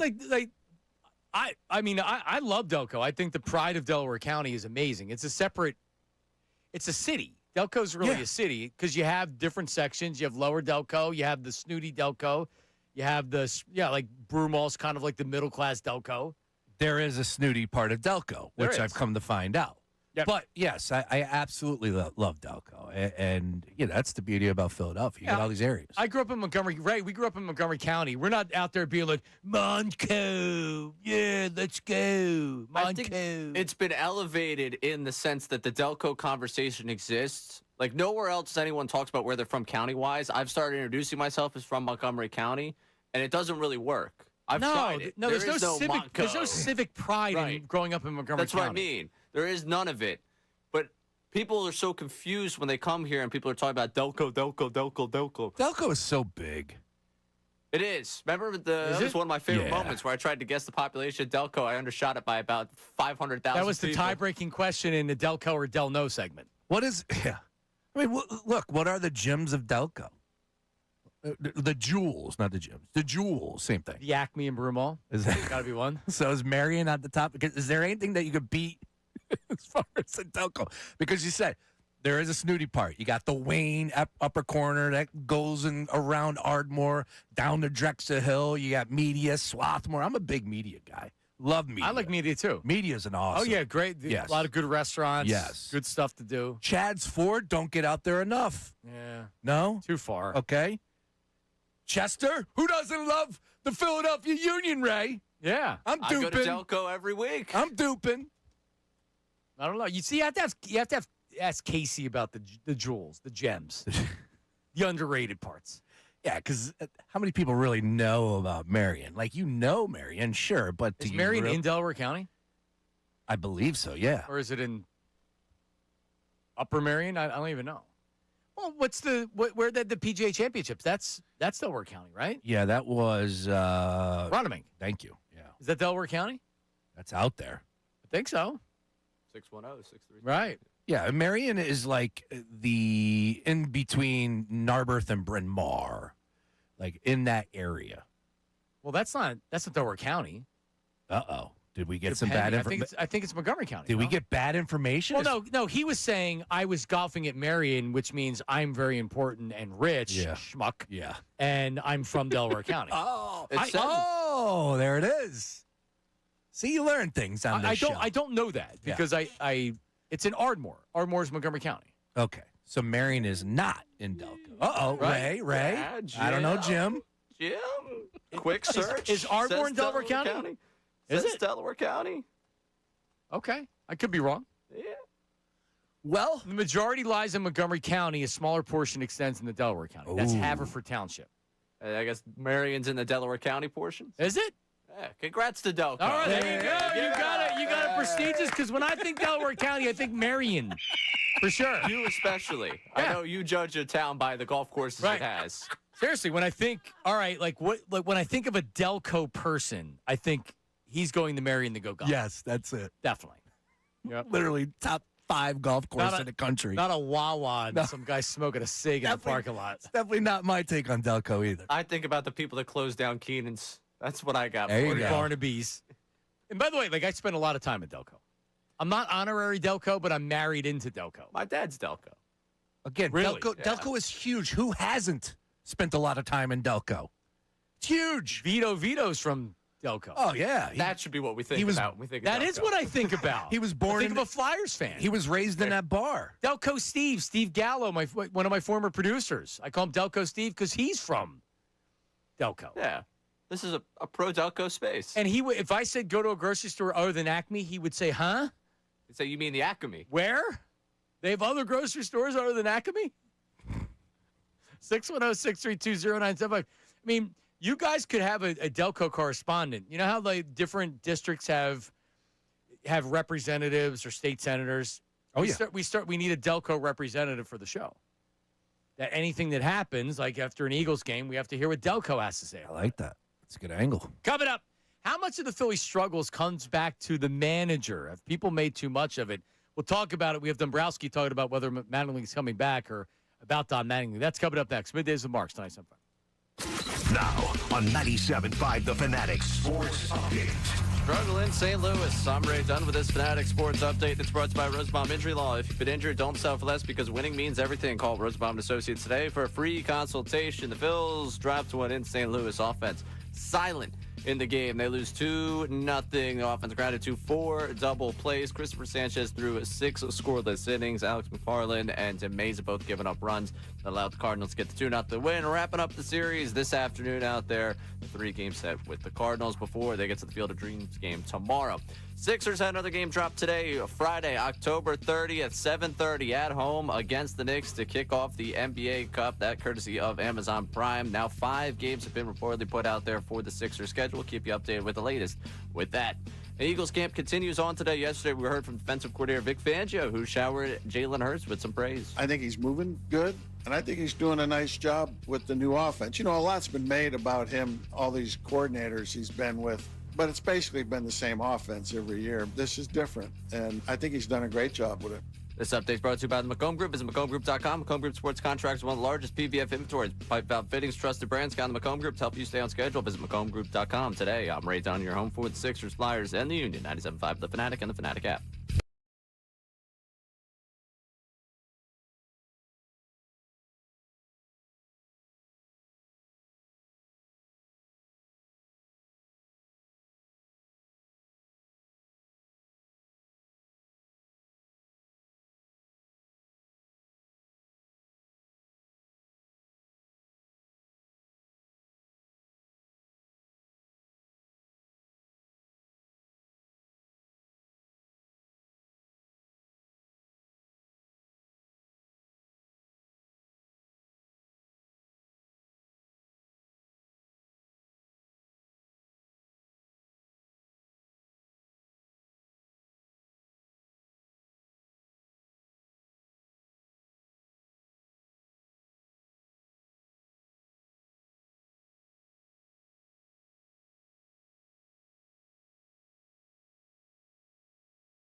Sent me a text and said Skadium.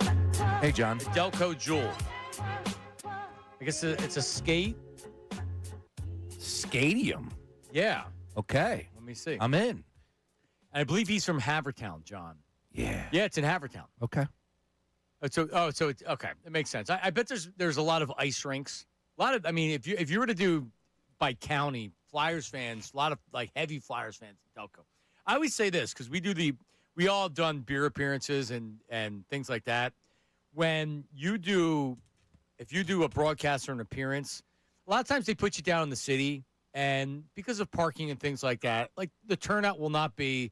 If you go to a bar in Delaware County or in Bucks or even McGuire, people will be hanging from the rafters. People show up. Yep, they do. Agreed. That's where we want to be.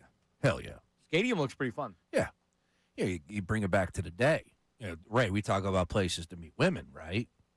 That was a place that when you were in high school, you went and roller skated. So this is a ice skating rink. I never did ice skating. I agree with you. I never did either. Well, they didn't have it. I did in middle school. Oh, you did? Yeah. Did you meet a girl? That's why we went. Oh. I can tell you that there wasn't a lot of success in that regard. Are you talking about ice skating or roller skating? Hey, Ray. Because ice skating is pretty much you go ice skating and then you leave. The roller skating rink is more there's arcade games and you don't have to be doing it the entire time. If you're ice skating, you have skates on or you don't. Yeah. You kind of go home. Which played against me because I'm not a good ice skater. And it's cold. Did you go to that Oaks one? Yeah. I've been there. Center ice, man. Yeah, and it's cold. Place to be. It's the Oaks Hall of Famer right here. I know. They got a Hall of Fame out there. They do. Raise it. It's just Ray. And everybody that doesn't deserve to be in a Hall of Fame gets sent to the Expo Center. That's They got Ray's so Hall much of Fame. room in that Expo Center. Let's make a Hall of Fame. I'll figure out who from Oaks deserves it. Yep. A lot of Hall of Fame conversation over these last few days. Why did that come up? It was the NFL. It's the NFL. Real quick on this. And Chase Utley. And Utley, that's right. Okay, that's right. So I stumbled into this conversation the other day. NBA Hall of Fame. Would you believe who is, if you had one game to win, final 5 seconds on the clock, you got to find this guy, you throw it to him. Who's the one guy you would draw the play up for it? He's not like a super. Kobe. That's superstar. It's not the angle I'm going for. His nickname is Big Shot. Yeah, Robert Horry. Thank you. Yeah, for sure. Not in the Hall of Fame. 5 rings? More. Does he? Big Shot Bob? Yeah, I mean, yeah, Robert Horry. Well, we saw it. He had so many big shots in that series. 7 rings. 7. 7-time champion. 16 seasons. He was the ultimate role player. How is he not in the Hall of Fame? Iggy or Big Shot Bob?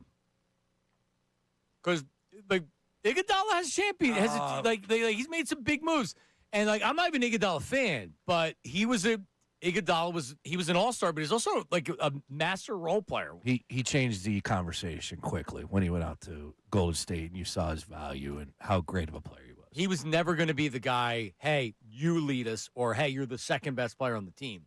But if you let him do what he was great at doing, man, he's a hell of a player. Yeah. It's a good question, but I just think, look, especially in the NBA Hall of Fame, which is the Basketball Hall of Fame. Yeah, it's not the same. Robert Horry needs to be in the damn Hall of Fame. Come on now. I agree with you. All right, Don Mattingly. So is this the Dombrowski cut? All right, Dombrowski on the show with John Heyman. He's talking about they're talking about Don Mattingly, et cetera. Here you go. How's he done so far, and could he be back next year? Well, he's done great for us by all means. He's really helped turn us around. We were 9-19 at the time in which he took over. We're now in a position where if the season ended today, we'd be in a playoff spot. We were far from that at that time. So he's helped a great deal with the ball club. We've played well under him. All in all, I mean, the last, like I said, 6 weeks or so have been a 500 club, but he's done a really good job at steadying the ship for us and making sure we're playing to the best of our capabilities. And as far as the future is concerned, that's something that we tackle at the end of the season. Haven't really given it much thought, and I'm not sure from Don's perspective, even I read the one comment, but really our focus has always been, let's deal with this year. Let's try to win this year. Let's try to win a world championship together, and let's hope we're celebrating at the end of the season. Yeah, I haven't given it a lot of thought either, Ray, and that's because he's not coming back. At least I don't think he's not back next year. Doesn't seem like Dombrowski's given a lot of thought because he's in that same boat. I offered Alex Cora the job. Alex Cora is hanging out by the pool right now. Once he finishes his pina colada, we'll have him. And nothing that Don's done is going to change that. Short of winning the World Series. Short of making a World Series, and he wants to come back. Yeah. And the guys really like him. I don't think the guys dislike him, but do you get any sense that it's like, oh, yeah, like, Don's great. We love Don. Yeah. No, you can't let that guy walk out the door. We can't win without Donnie. So the Sanchez stuff, how do we want to set this up? Since we didn't get into it earlier when we were talking about the Phillies, how do we want to set it up with the cuts? Sanchez first? I go Mattingly first. Mattingly first. So Sanchez came out after 6 innings last night. He did not give up a run. 89 pitches. He could have stayed in. Now, also, we don't know what's going on with him. When they took him out, it was 0-0. My thought was, probably an inning too early, but whatever. Here's Don after the game. Why did you decide to pull Christopher at 89? I didn't want to pull Christopher to start with, but checking on him after the inning, and he was done. So I don't know what it is. I know the pitch count was still okay at times. We've sent him back out like that, but tonight he was done. So what do you take from that, Sean? That Sanchez told him he didn't want to go back out, right? Like, he told him he was done, and it's not a fact of like I'm tapping out. I don't want to pitch anymore. No, it's not what they do. It's that like I don't feel like I have anymore. Yeah, you're better off going. And sometimes you could read that wrong too, as well, right? As a manager, but you got to do what's in your best interest. So I don't have too much of an issue with it, and maybe Sanchez did say it a little bit more as far as, make a statement towards Don Mattingly. Right. Well, let's check in with Chris Sanchez. Why was he taken out after 6 innings, Chris Sanchez? The type of pitcher that I am. I'll never say that I'm out of gas or that I don't have any more pitches with me. But he's the manager, and we made a joint decision. We discussed it, and in the end, those things I can control. So he made the decision, and he's the one in charge to make those kind of decisions. So I'll disrespect that. So that was an interpreter that was saying that. So Don spoke first, I'm assuming, and then Sanchez spoke after. Because I'm going to assume the question was Don said that you said you didn't have anything left. Because he said, I would never say that I don't have anything left. So that's a direct contradiction to what the manager just told the media. The hell is that? It's a fair question. I'm probably going to be in a minority here, but I'll side with Don on this just a little bit. It was in his discretion that he said, you know what? And again, we don't know. I don't know the velocity numbers. Like Skeens was pulled last night after 65 pitches. Skeens will tell you in the post game that he didn't want to come out, right? But the numbers are the numbers. So, velocity down, so on and so forth. Yeah, and to your point, I don't know that. Yeah. It doesn't seem like that's what we're dealing with here because Don came. Let's play Don again. Don came out and so here's Don Matt. Why'd you take him out after 6 innings? I didn't want to pull Christopher to start with, but checking on him after the inning, and he was done. So, all right, that's enough right there. Now let's play Sanchez again. This is the interpreter. Why did he take you out after 6 innings? Here's Sanchez. The type of pitcher that I am. I'll never say that I'm out of gas or that I don't have any more pitches with me. But all right, so that's it. So it's weird because he came out very specifically and said he doesn't want to. He said he didn't. And then Sanchez said that he didn't. He checked in with him and he didn't have anything left. And then Sanchez said, I would never say that. Yes. It's got to be fun being a Major League Baseball manager, right? Dealing with all those personalities. So if he did, and I'm not telling you Don was wrong here, because Don, he wasn't trying to throw him under the bus. If he went over and checked with him and Sanchez was like, yeah, man, I don't know. And then Don got the idea of, all right, I'm going to take him out. He doesn't have all his stuff right now. How did he pitch that last inning? I don't remember. He didn't give up any runs, so obviously he's pitching well. Yeah. But I don't know the velocity, so I don't know. But honestly, it feels like that Sanchez is the one that's backtracking. Oh, no, I think because he felt like it was going to be looked at like, oh, dude, you wanted to be out of the game? What are you doing? Yeah. Boo! Yeah. And I don't think necessarily Don has to try to Don wasn't trying to throw him under the bus. Also, 89 pitches. Previous 2 starts, Nationals 98, Orioles 99. We can go down that list. What's the number that you're okay with him getting at? It's August. Again, you just don't know as far as some of the other metrics, but I can understand why Don took him out. All right, we have more 76er games, including the full cup schedule. Calm down. Ooh. Don't look. Calm down. Up. My cup is runneth over, Ray. How many games do we have total now, Ray? Total, we're up to 8, I believe. All right, let's do the W's and L's. That's coming up next. Middays with Marks, 97.5. Starting Monday, August 17th.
All right, we're back. Middays with Marks. News at noon coming up.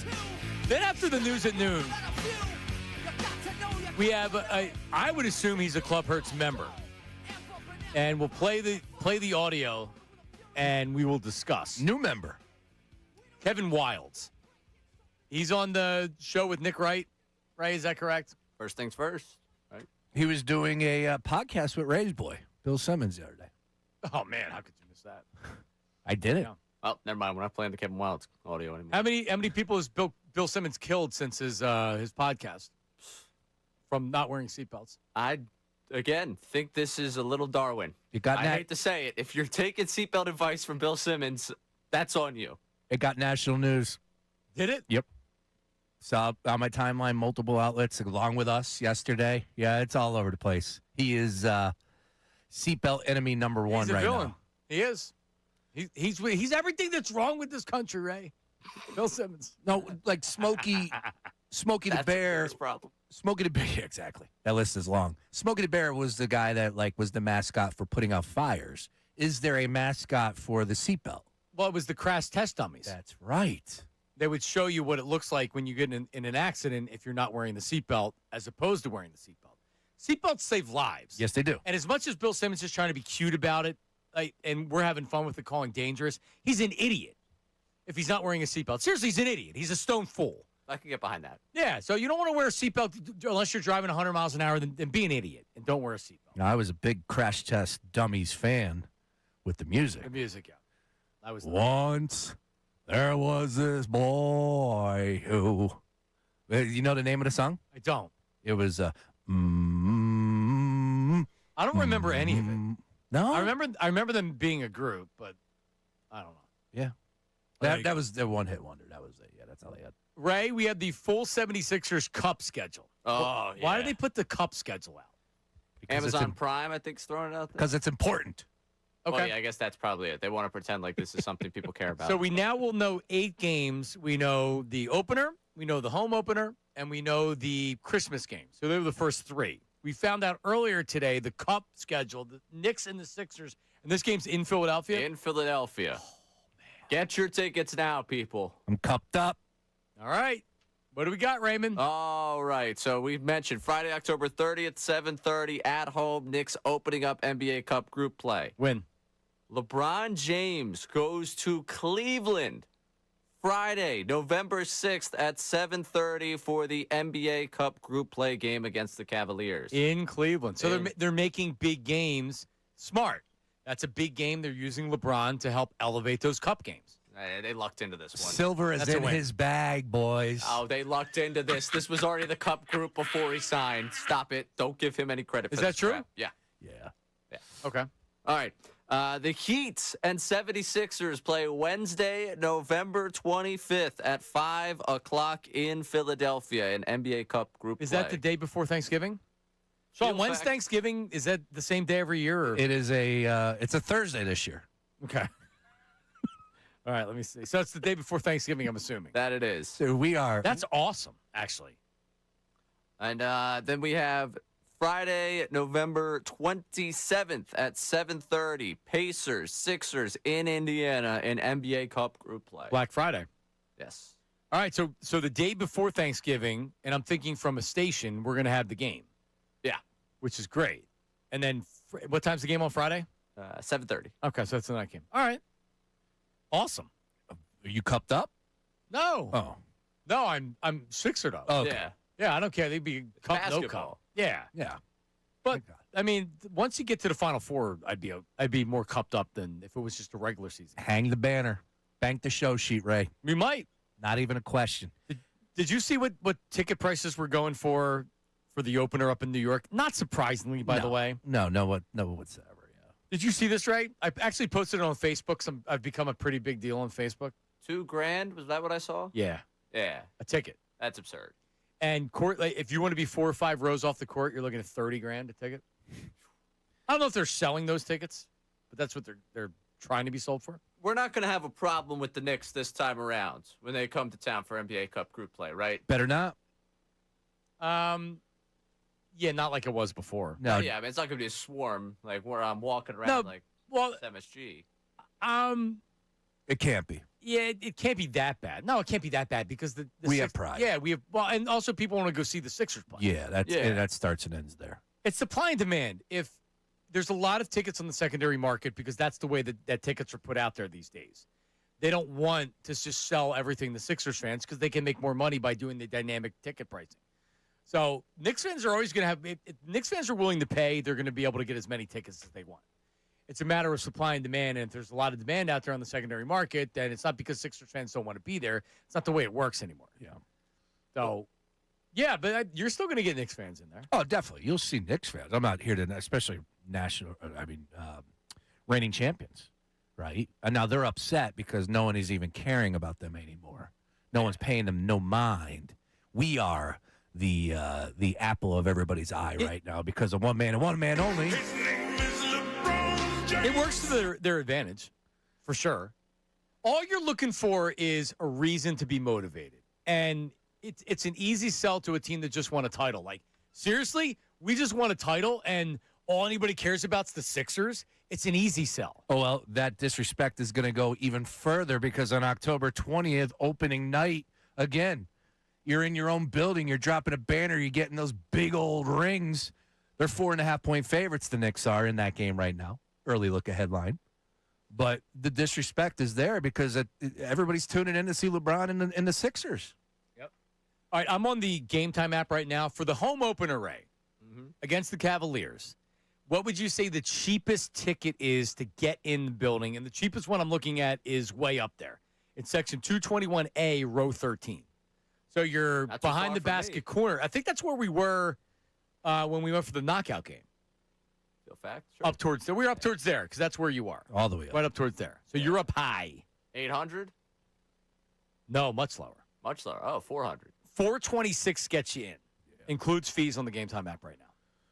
Now, if you want to go, to the lower level, you're in this pretty much the same area, but lower levels $811 a ticket. So that's for you want to get in the building. It's not too. I mean, you're talking about Eagles prices, but still, you're witnessing the debut of LeBron as a 76er. You're going to pay. Brown. And Jaylen Brown. Yeah, yeah. I shouldn't just be LeBron. Do you know when you're getting your tickets? Do you have any idea when your tickets are for? What do you mean? You don't have every game, do you? You have every game? Our season ticket group has we have the full season. So how do you guys draft them? How do you guys do it? So we're doing the draft. We're trying right now with our ticket rep to get everybody there for game one. I have a strong feeling that they're going to give us the Donovan on that one. I would say no. I don't think we're going to be able to finagle 7 tickets that are going to be, I would agree. So that draft is going to be heated. Usually it's a nice time for us to catch up, talk, it's good to see you guys. I have a feeling it's going to be. So when you do a draft, are you saying everybody's given like a dollar amount and then you're bidding for which game, or is it all at random? Lottery. Then you go 1 through 7, you snake it back. Okay, like a fantasy football draft. Yes. Nice. Oh, it's great. It's one of my favorite nights of the year. All right. I usually draft pretty well. Quickly on this, Wednesday, November 25th, Heat and Sixers, 5 p.m. Did you say that? Yes. Yeah. Oh, sorry. I apologize. Billy C. 5 p.m. Out an hour early. Eagles play Thanksgiving against the Cowboys, correct? Correct. 4:30. Christmas Eve. So forget the holidays. They're canceling. Yep. Sorry, folks. Sorry, kids. No presents this year. Well, you're not going to see me. That's awesome. Real quick on that idea of them starting at 5. I know you mentioned the 3 o'clock earlier. We a fan? Sixers games at 3? Spread it out.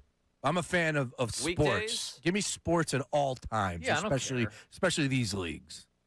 I'm just curious. I know we have the business person special in baseball. Which Cole called it the businessman special the other day. Yeah, I liked it. Who did? Cole Hamilton. Cole? That was great. I could see him doing that. He goes, "Dude, we still do the businessman special." No women allowed, Cole. It's like, no, Cole. Let me tell you about that one, sir.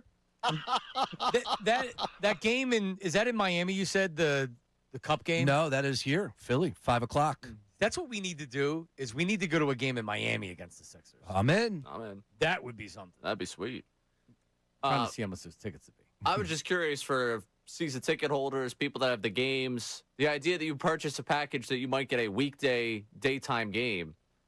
Yeah. I get it. They're putting sports at any time. I'd be curious to hear the fans' perspective on that one because I know when we draft, there's going to be people that are like, well, I love that matchup, love that day, don't love that time. Ray, you've been doing this long enough that everybody B's and C's about everything, correct? Sure. There you go. But I'm just curious if people are more excited than not about it. I got you. There's no Heat Sixers tickets on Game Time right now. There's only, I think this might be the opener, and then there's the Christmas Day game. That's interesting. All right. Coming back, the news at noon with Ray Dunn, followed by a very interesting discussion on Jalen Hurts that we must have. And another member to Club Hurts will be, you need to start sending these out, and then they may see it and then be like, you know what? Yeah, I'm in. You might even get a mention on the show. Let's go, Petrilli. Yep. All right. Coming up next, News at noon. Todd Monken. This guy is as grumpy as any NFL coach I can remember. This old rat. Well, he was not happy with the question. A great story involving Carson Palmer and Ojo Cinco, and Mike Vrabel was asked about counseling. I didn't even see how he answered this. Yeah, that's coming up next. Middays and Marks, 97.5 The Fanatic.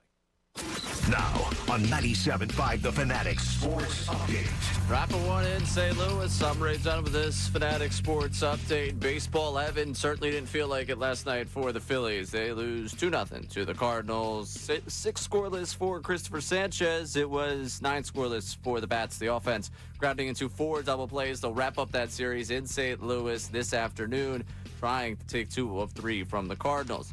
Sixers had a couple of games drop today. The full NBA Cup group play schedule is out. Sixers, Knicks, October 30th, 7:30. The time for that matchup as they kick off the NBA Cup, and that one in Philadelphia. We'll keep you updated with all the schedule news throughout the day today. An Eagles camp continues on today ahead of the preseason opener in Baltimore against the Ravens on Saturday. Adam Schefter joined the morning show today and talked about the Jonathan Grenard injury. When he got hurt initially, I think there was some concern that it could be potentially season-ending at that point in time. But it did not turn out to be that case, which was the best case, and they're going to shoot to have him ready for the start of the regular season. That'd be my guess. You catch the entire conversation on our website, the Fanatic app, or our YouTube channel. This update's brought to you by Verizon Business. Verizon Business experts love small businesses, so they come directly to you on your schedule with real expertise tailored to your needs. Make an appointment with a Verizon Business expert. Go to Verizon.com/book today. I'm Ray Dunn, your own for the Sixers, Flyers, and Union, 97.5. The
with Marks, Brace, and Dunn, which will be one less person come Monday, as there'll be middays with Brace and Dunn.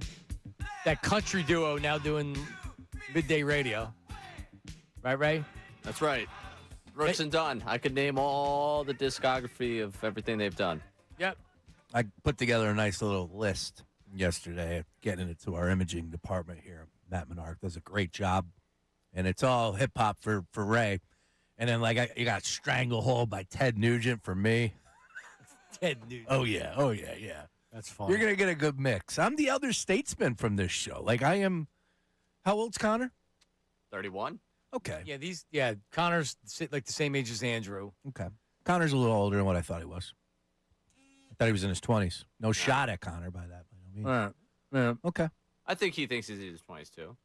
I think I'm in my 20s. Hell, I think I'm younger than you. Yeah, but you slowed down. Ray, I got to say, I'm impressed with Sean. No, there's no reason to be impressed. Well, he was out all the time before. Right, I know. Why we brought this back. It's a very... I know. You haven't played that at all. I know. It hurts. It's real easy, guys. And you know this, John. The moment that little man, Lane, started moving, started becoming a little bit more of a human, that changed everything. Where you just couldn't stick him in a bathtub? That's what you used to do. Sean put him in a bathtub so he could take a shower. He was occupied. What? Yeah. He stuck him in the bathtub. I had a tub. I got a tub and a stand-up shower. So when I needed to take a shower, my 7 month, 8 month old, whatever he was. He wasn't as mobile at the time. Correct. But he was still able to find his way around. Right. A lot safer to stick him in a porcelain bathtub. So I put him in the porcelain bathtub, right? I could see it. I got a clear shower, wall or shower door. And so I could see him. He could see me. And then the cool thing was I put him in there with 2 Matchbox cars and a ball. And, he was having fun with it. I took my time. It's like a Sean Brace pack and play, playpen. There it is. That's exactly it. Stick him in a tub with a ball and some cars. I'm curious. Where's the knob for the water? All right, Ray.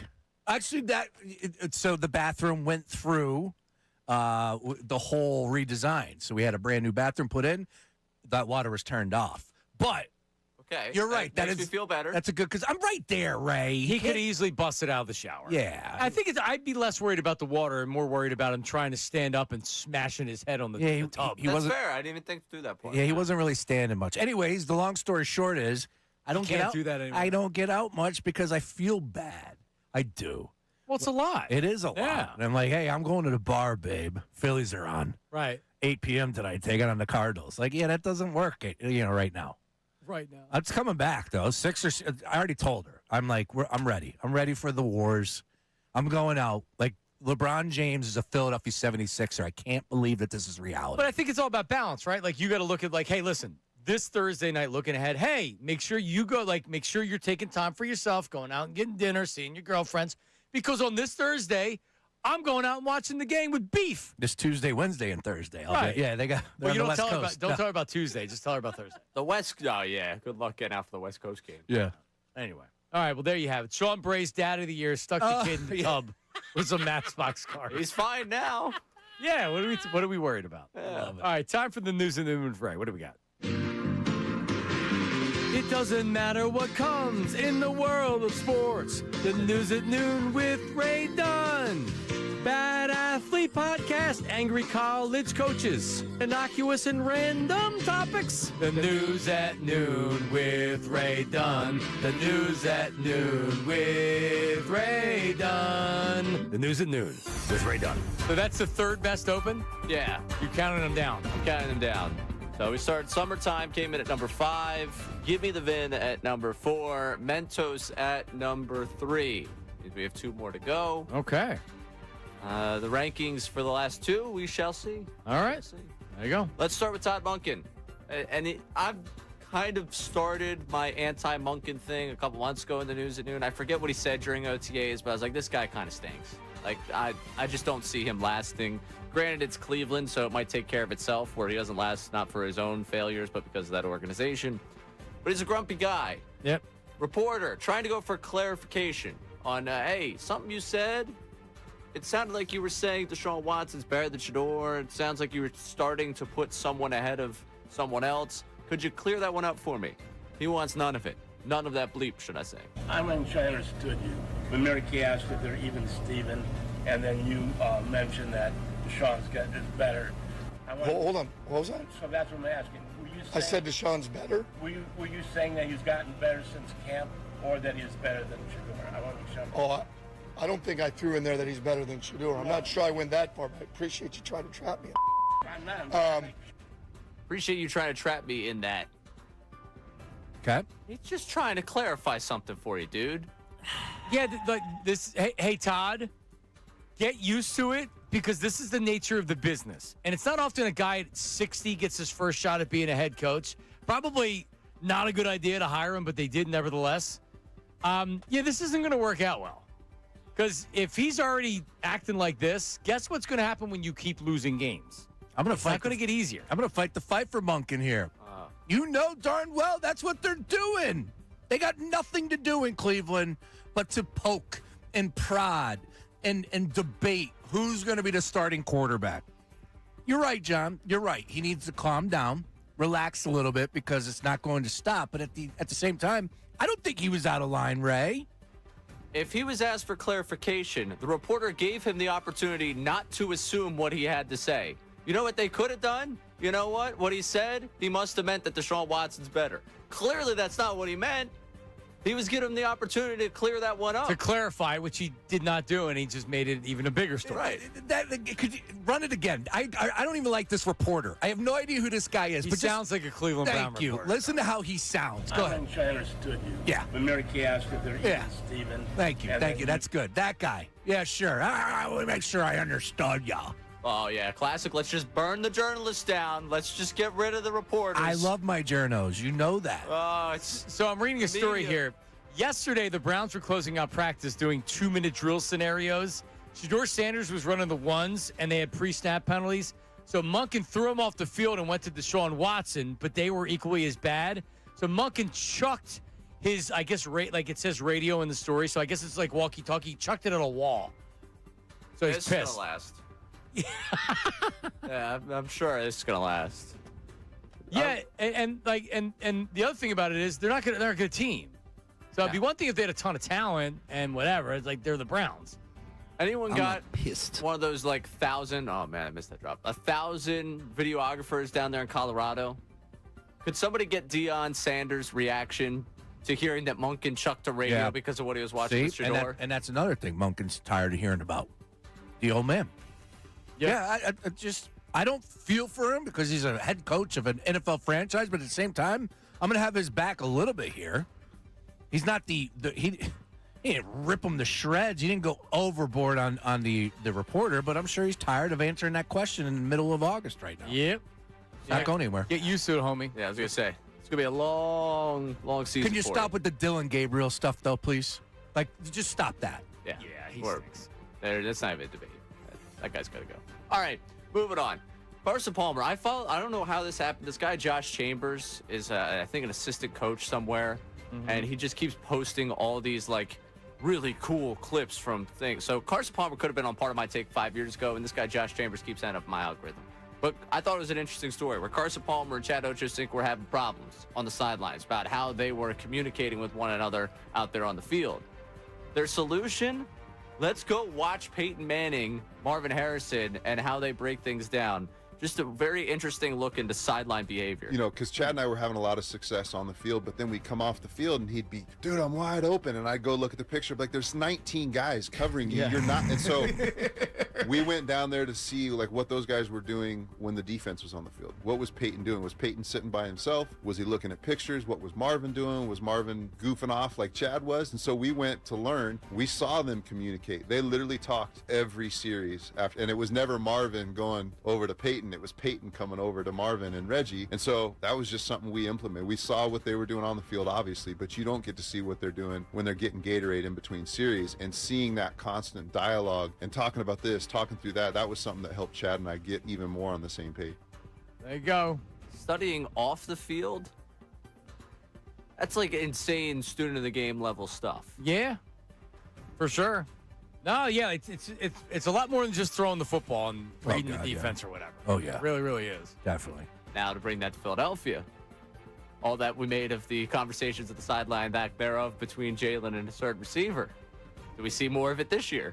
It's funny you brought up A.J. Brown there just a little bit because I was in a conversation last night about fantasy with A.J. Brown, and apparently he's sliding at some spots in some people's drafts. And I don't know the ADP right now off the top of my head, but that's a guy that I would love to have on my team as far as fantasy is concerned. It makes all the sense in the world. He's going to have a successful season this year with Drake May. I'd be worried about potential injuries, missing a couple games. I don't think he's the 1,500-yard receiver. I think he 1,200 yards this year, 7-8 touchdowns. I was a diva. Something like that. 25.4 is the ADP right now of all drafts. So that is third round, early third round. So I just quickly Googling. A.J. Brown goes to the top of the fourth round. This is an ESPN.com mock. See? Wide receiver number 9. Tyler Shaw went a couple picks after him. Yeah, I'm not really buying into what's happening down there with George Pickens is 8. Yeah, that's a good one. Drake London 7. Mm-hmm. Right in the same category. Right around the same player, right? I'll just let you know that when it comes to the world of fantasy, I'm not going to pass on A.J. Brown just because I don't like him as a human and what he was able to do or what he did to Jalen Hurts, yeah. Okay. That just tells you who I am as a human being, the growth that I have had as an adult here. I don't hold grudges. No? No Okay. whatsoever. All right, I do. Last one for you. Mike sure. Vrabel, up there in New England, got asked about counseling. And tell me when you're sick of listening to Mike Vrabel. You said this offseason that you were seeking counseling. Mhm. I wanted to follow up on that and see what did you learn from that counseling, and how did you balance that personal commitment with getting ready for this season? Well, I think we always look at improvement. As we talk about getting ready for the next season, we always look at improvement and ways that we can improve individually, and how we can improve as a team. And it's really critical that we continue to do that on and off the field. I believe in that. I believe in everything that we can do to help this football team. To help I don't our need to hear coaches, anymore if he's just doing this. So I would never ask that question. And I don't know who the reporter is. I'd be curious. I just tried to Google it real fast. I mean, I guess I He's give from ESPN.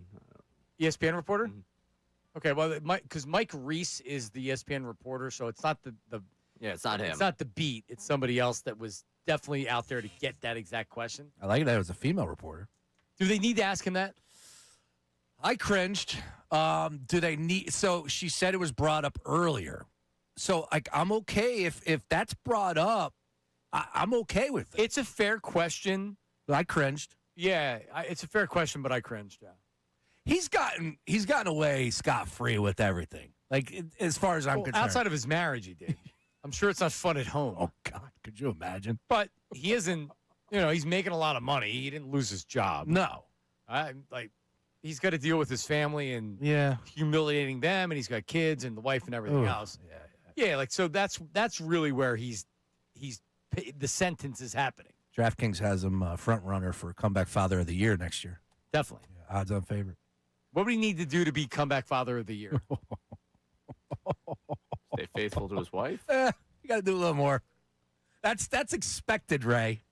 That's the easy. It was expected. Yeah. We lowered the bar for the guy. I don't know what could you possibly do.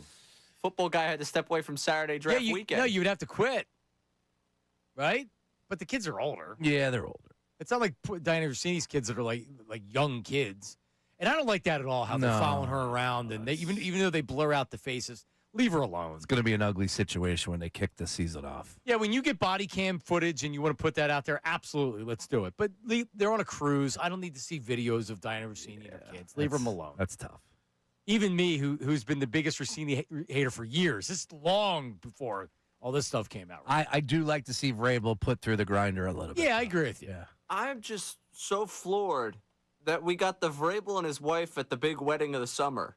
I still can't get that visual of the two of them getting into that car. Him diving headfirst into that car. Yeah, I'm with you. Don't bother me at all. Hey, Mrs., they're all following us because of me, but I'm going to go quick jump into this car fast. You could stand out there and get a couple extra pictures taken of you. Yeah, you wanted him to hold the door open for her. Yeah. And wave to the reporters. I feel like she should have gotten in the car first. If someone's got to take the heat, she shouldn't have to hear about everything. I feel bad for her. Yes, I do and too. the kids. The hell with him. Yeah, I absolutely agree. And you just never know what's happening behind the scenes. That's true. Something tells me that he was very smooth at the household, Wife loves him. Maybe never have any hiccups like this. Tiger sees a hiccup. They ended up in Sedona. He's rich. Yeah, that's and you live a life where you're rich, and it doesn't really matter. But the football coaches are never home. You're right. But to go to Taylor Swift's wedding. Oh, dude. I would have stayed away from the wedding probably with her. Yeah, well, maybe the wife wanted to go. Yeah, what part of counseling is that? Well, your wife wants to go do more of this. Maybe she Taylor wanted. Swift's wedding. Maybe he thought that would make her feel better. Like, hey, I know that I cheated on you, and everybody in the world knows about it. But let's go to Taylor Swift's wedding. And multiple times too, right? Like the one time in Sedona is one thing. Holding like hands. Multiple. It's for crying out loud. She was pregnant on a boat. Yeah. How is that wife? That's Ray would say. How about that? I don't know, Jim. All right. So we'll do the Hurts conversation next segment. All right. Because we have Kevin Wildes that's coming out and saying, be careful what you wish for. Be careful what you wish for, Eagles fans. Oh, he went Chris Berman, who looks great these days. I thought he was 40, not 70. Poor Chris Berman. Back, and gone. So he must have gotten in trouble. Someone chewed his ass out. That's for sure. Beetlejuice. Poor Chris Berman. Let's take some phone calls. Simon's calling from Harleysville. We'll do like kind of a potpourri of calls here. What's up, Simon? Hey, guys. Hey, so I've got a little bit of a Dave Dombrowski conspiracy theory here. All right. So stick with me for a minute. We hear about NFL GMs, and we see them all the time. They make the stupidest draft picks because they're trying to save their job. They way overdraft quarterbacks, and we see it all the time. Right. Then you've got Howie, who has complete job security, and he makes the right moves for the franchise for the long term because he knows he doesn't have to transfer his job this year. What if John Middleton actually sees what we all see in Dombrowski? He sees that he's not getting the job done. So at the trade deadline, we're hearing all these reports about a potential extension for Dombrowski when everyone sees that that's just not the right move. Right. Could it be? Could he just be leaking information about this potential extension to put Dombrowski's mind at ease, so he doesn't go and make the stupid decision at the trade deadline, and really at the end of this year, maybe he will axe him? I mean, it's actually, Simon, it's interesting. So to your point, when information gets put out there in the media, there's a motivation behind it for the most part, right? And was this leaked to the media to say it, or it was just kind of well known? Because who was it this past time that was talking about the Dombrowski? Because Nightingale did it with us. Gelb's written about it a couple of times. Gelb wrote about it, right? So it felt like that was coming from. Is Gelb asking people inside the organization to try to get an idea, and they're saying, "Oh no, Dave's going to come back." That's what I think it is. Yeah. Matt's a good reporter, and he was getting information not from Dave necessarily, but from the inner workings of the organization. I honestly believe that Dave Dombrowski's operating from a point of view where he would be shocked if he wasn't here going forward. Now, if they fall apart and don't make the playoffs, anything could happen. They could whack him for sure. And I think Dave would tell you that too. Yeah, he's been around long enough. He understands. They fired him in Boston after he won a World Series. There you go. So he's seen it. But I don't think he operates out of any type of urgency, and he didn't do it in the offseason. He didn't do it. Trade deadline, he showed more urgency than he has. That's for sure. He knew he needed a bat, and he got it. Yeah, he's been able to do that the past couple seasons. Yeah, it's interesting to ask that question, but because you get into what could you possibly do. They spend a ton of money, but again, it's just you knew what you needed to do, and you fell short of that. Let's go to Doug in San Francisco. Dougie, go ahead. Hello, Doug. I wonder if that was Doug that saw Bob Myers swimming in the locker room. I believe that is. Oh, is that exactly the Doug? Might be the Doug. What's up, Doug? We'll try to get him next segment. 610-632-0975. 0975 Sean, that's for the phone line. The Davis Honda text line, leave your name and location. And the Davis Honda text line, send the voice memo with anything that we're talking about. All right? Coming up next, we talked about Jalen Hurts. So, is the grass always greener on the other side of this quarterback discussion? And are we taking Jalen Hurts for granted? That is coming up after this. Middays with Marks, 97.5 The Fanatic. Now on 97.5 The Fanatic Sports Update. Top night in St. Louis. I'm Ray done with this Fanatic Sports Update. The Phillies fell 2-0 to the Cardinals last night. They'll wrap up the series this afternoon, looking to get 2 of 3 from the Cardinals. 4 double plays the offense ground into last night. 6 scoreless for Sanchez, but it was 9 scoreless for that offense as they look to try and bounce back later on today. Sixers had a couple of games announced. The NBA Cup group play schedule is out. The Sixers open it up against the Knicks 7:30 on October 30th down in South Philadelphia. We'll continue to break down every schedule release that comes out ahead of tomorrow's NBA schedule release. And Eagles camp continues on today. They've got the preseason opener coming up on Saturday. Yesterday, Vic Fangio meet with the media talking about Jalen Hurts. I think he's moving good, and I think he's doing a nice job with the new offense. You know, a lot's been made about him, all these coordinators he's been with, but it's basically been the same offense every year. This is different, and I think he's done a great job with it. We'll continue to break down everything going on with the Birds ahead of that first preseason game again down in Baltimore against the Ravens. This update is brought to you by Verizon Business. Verizon Business experts love small business, so they come directly to you on your schedule with real expertise tailored to your needs. Make an appointment with a Verizon Business expert. Go to Verizon.com/book today. I'm Ray Dunn, your home for the Sixers, Flyers, and the Union. 97.5 The Fanatic and The Fanatic.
from San Francisco, who we believe was spying on Bob Myers taking a shower at the gym. Doug, go ahead.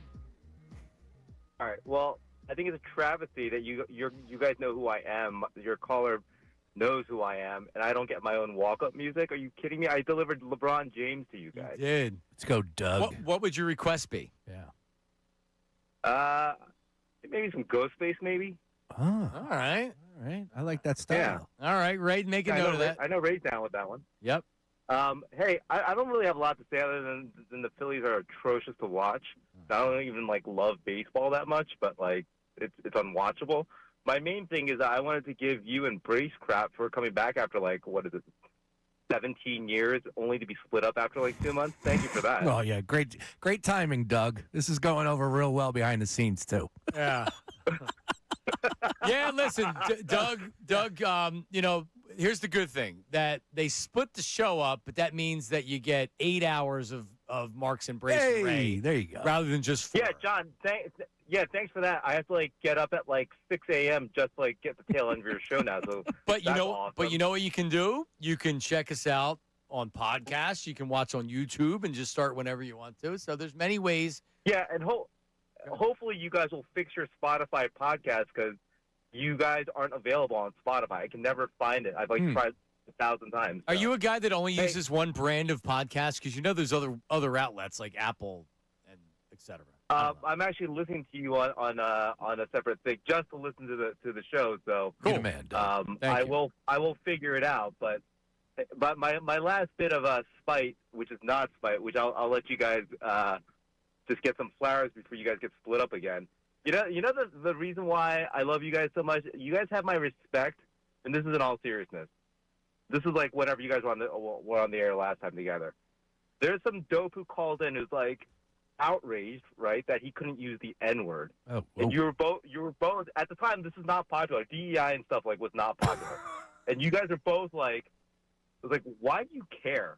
And John, you went off on about it, and then Brace just goes I never understood why people do that. That's their word, and ever since then I've respected you guys, and everything you had to say I'm into. So, best wishes to both of you guys. Oh, well, thank you. You're the man, Doug. I don't remember any of that. That was a great trip down memory lane. Ray, your thoughts on on Well, Ray uses it liberally. Ray. Yeah, no. Yeah, definitely not. Let's not even. I don't enjoy that bit. Agree. We don't even like that being brought up. Before DEI. That was great. Right. You guys were woke. Doug. We were woke before woke was woke. Oh, we were definitely waking and baking. I know that. Yes, that's the close to woke. Could we change the morning show name? Woke Up with there you go. John Marks. That's actually Wake and Break with Marks and Brace. That was the weekend show. That's not a bad idea there. Legitimately. All right, so Kevin Wilde's the first things first with Nick Wright and whoever else is on the show. I don't ever watch. Oh, that's the great Chris Broussard. Chris Broussard, correct. I don't watch any of these shows. I just see the clips online, and then when they're relevant to something we can talk about, we'll play them. So they're talking about Jalen Hurts. I don't know what the exact context was other than he's probably getting disrespected and people aren't thinking the Eagles are going to win. Here's Kevin Wildes on FS1 talking about Jalen Hurts. Your 50-50 comment. It's maybe he'll bounce back, maybe he won't. All right, he also is 50-50 on going to the Super Bowl in the last 4 years, right? Oh. You have that right? Yeah. Goes, and then he takes a year off, then he goes, and then he takes a year off. So theoretically, he should go 50-50. Guy's never missed the playoffs as a starter. So part of me, the devil on my shoulder, says, you know what? You want to get rid of Jalen Hurts in Philadelphia? Do it. Find out if the grass is greener on the other side, because I think you guys are in for a rude awakening. Sounds like he's talking to the Eagles fans, Sean, or the media. Yeah, he's talking a little bit of both there because, the disrespect from the national media, but locally, absolutely. We just had a fan call in yesterday, remember? He was taking a shot directly at me. Yeah, I was trying to think of his name. Rick? Was it Rick? It was a good call. You guys were fighting. Rich. One of the two. Deptford. Yeah, we'll just go with that. At the end, he's right.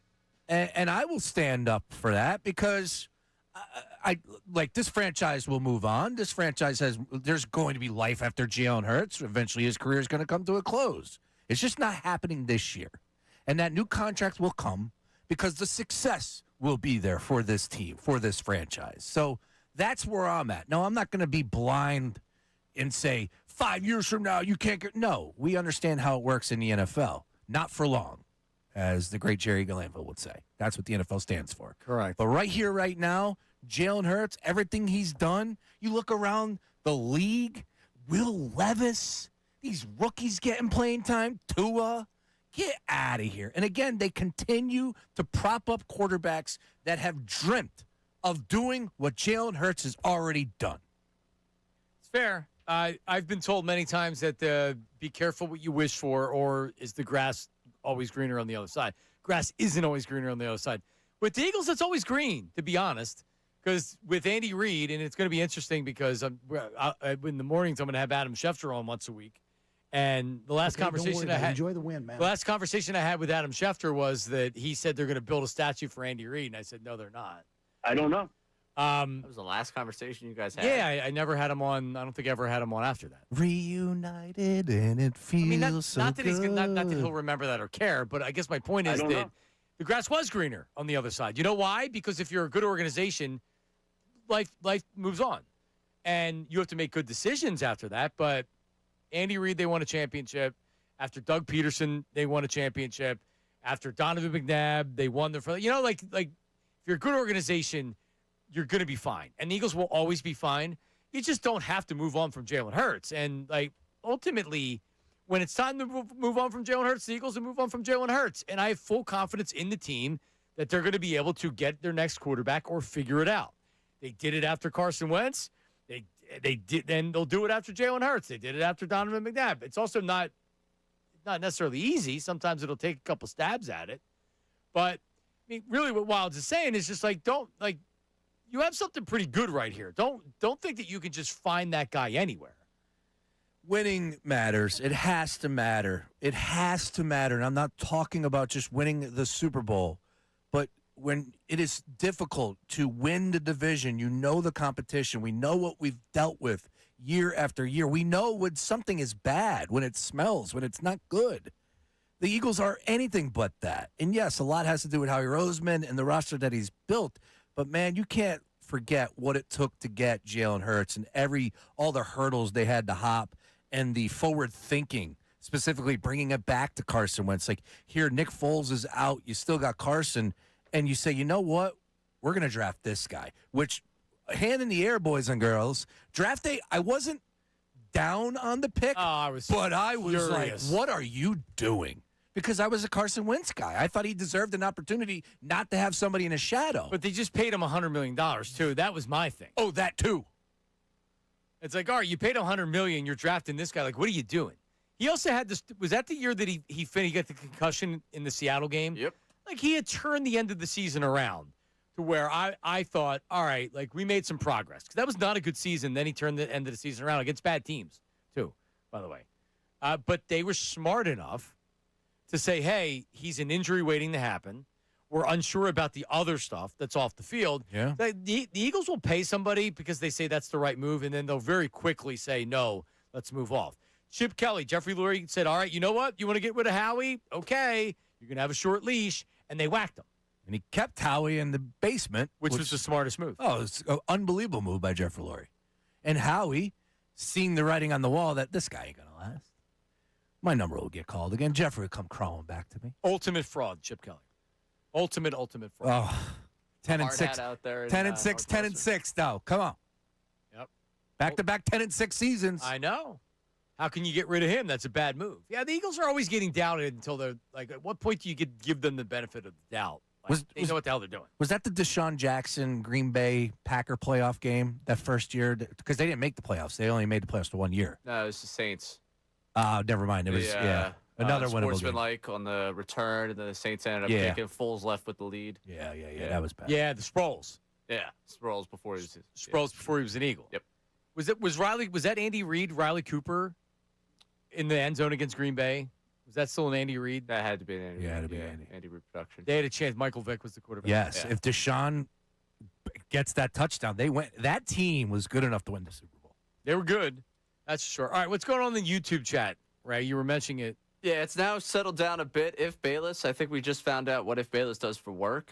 If Bayless, I believe, is a Lyft driver or an Uber driver. rideshare driver. Makes sense. Makes And, total sense. Was So saying he watches YouTube while driving. So yeah, I'm Thank you. kind of curious on what exactly he's got going on, but there was a push in the YouTube chat for him to get a woman's phone number for me, who is in her early 30s. Okay. And apparently enjoyed the sound of my voice. Oh, so we had it on in the car, and she was talking, and he's like, "Yeah, I listened to the show," and so she had said, "I like Ray." Which, if Bayless Ray. is big for us in the sense of if he is a rideshare driver sharing the good news about Middays, shout out to If Bayless for that. Hell yeah. I got to tell you, Ray, your voice definitely. you gave me a halfie just listening to you talk. I was right going to say, I don't think that's something that usually appeals for me.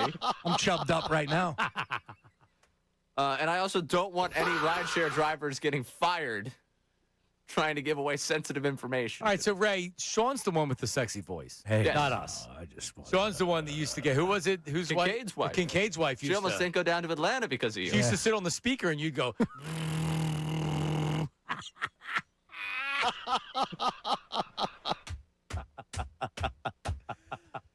Johnny! Great movie. Coming up. What is coming up, Ray? I don't even know. Ray, have you ever seen Private Parts? No. All right, that's homework assignment number 1. Yeah. Homework assignment number 1, Ray Dunn. And Private Parts. And I've turned into a stern hater. Yeah, everybody has. Because he's such a fraud. Yeah, everybody has. But he's the best to ever do it. Ever. Back then and or whatever. All of them. The sound guy. That's why I'm trying to blank. Fred Norris. Thank you.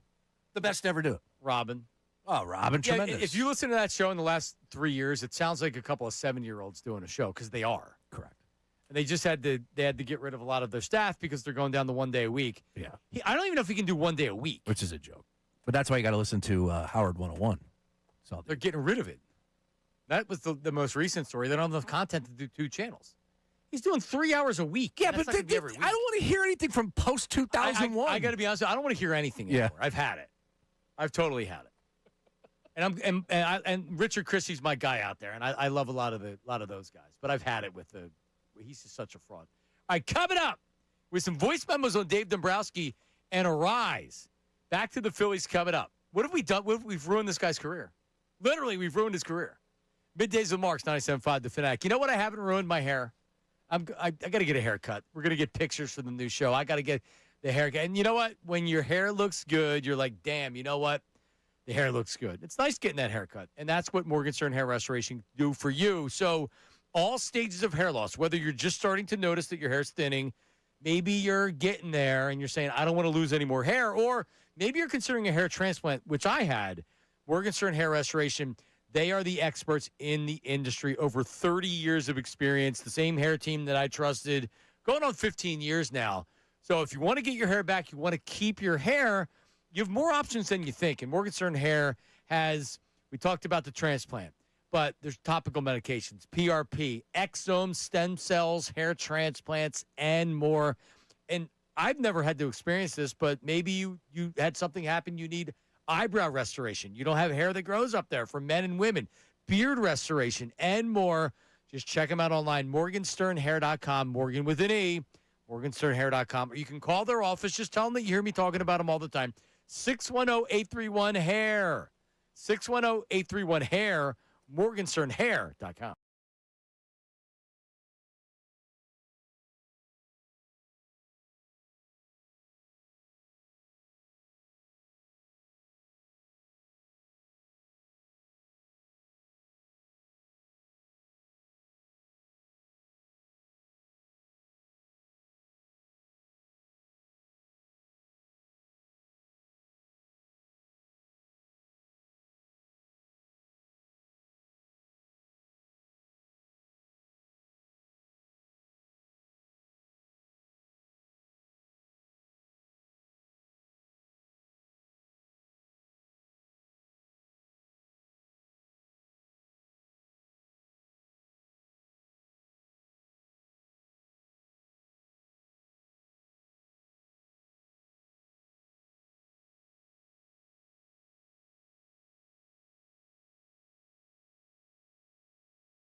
with Marks, 97.5 The Fanatic. Great showing by the Phillies last night. They lose 2-0 to the Cardinals. They managed 5 hits. They got 7 walks. Rounded into double plays. Runners in scoring position 0 for 7. And you get good starting pitching. Chris Sanchez. McFarland came in. He gave up a run. All right, you're not going to win scoring no runs in a game. Yeah, correct. So back at it tonight. I would wonder. Yeah, I almost asked a really dumb question there, but that is the 10th time. No, let me hear it. What's the record? When they score no runs? Ray, could you? Yeah, we'll get the research department on that one. Let me see here. I'm on the a couple of draws. Yeah. Elias says they haven't won any games when they scored no I runs. love it. To that end, though, about the record, I'm going to bail you out here, Shawnee. The record in certain games, they're now 2-10 since the All-Star break in games decided by 2 or fewer runs. Prior to the All-Star break, they were 26-14 in those games. Wow, that's concerning. That's not good. So it's a day game today, and are they doing like a live reaction type show? You've got Ricky. You might as well.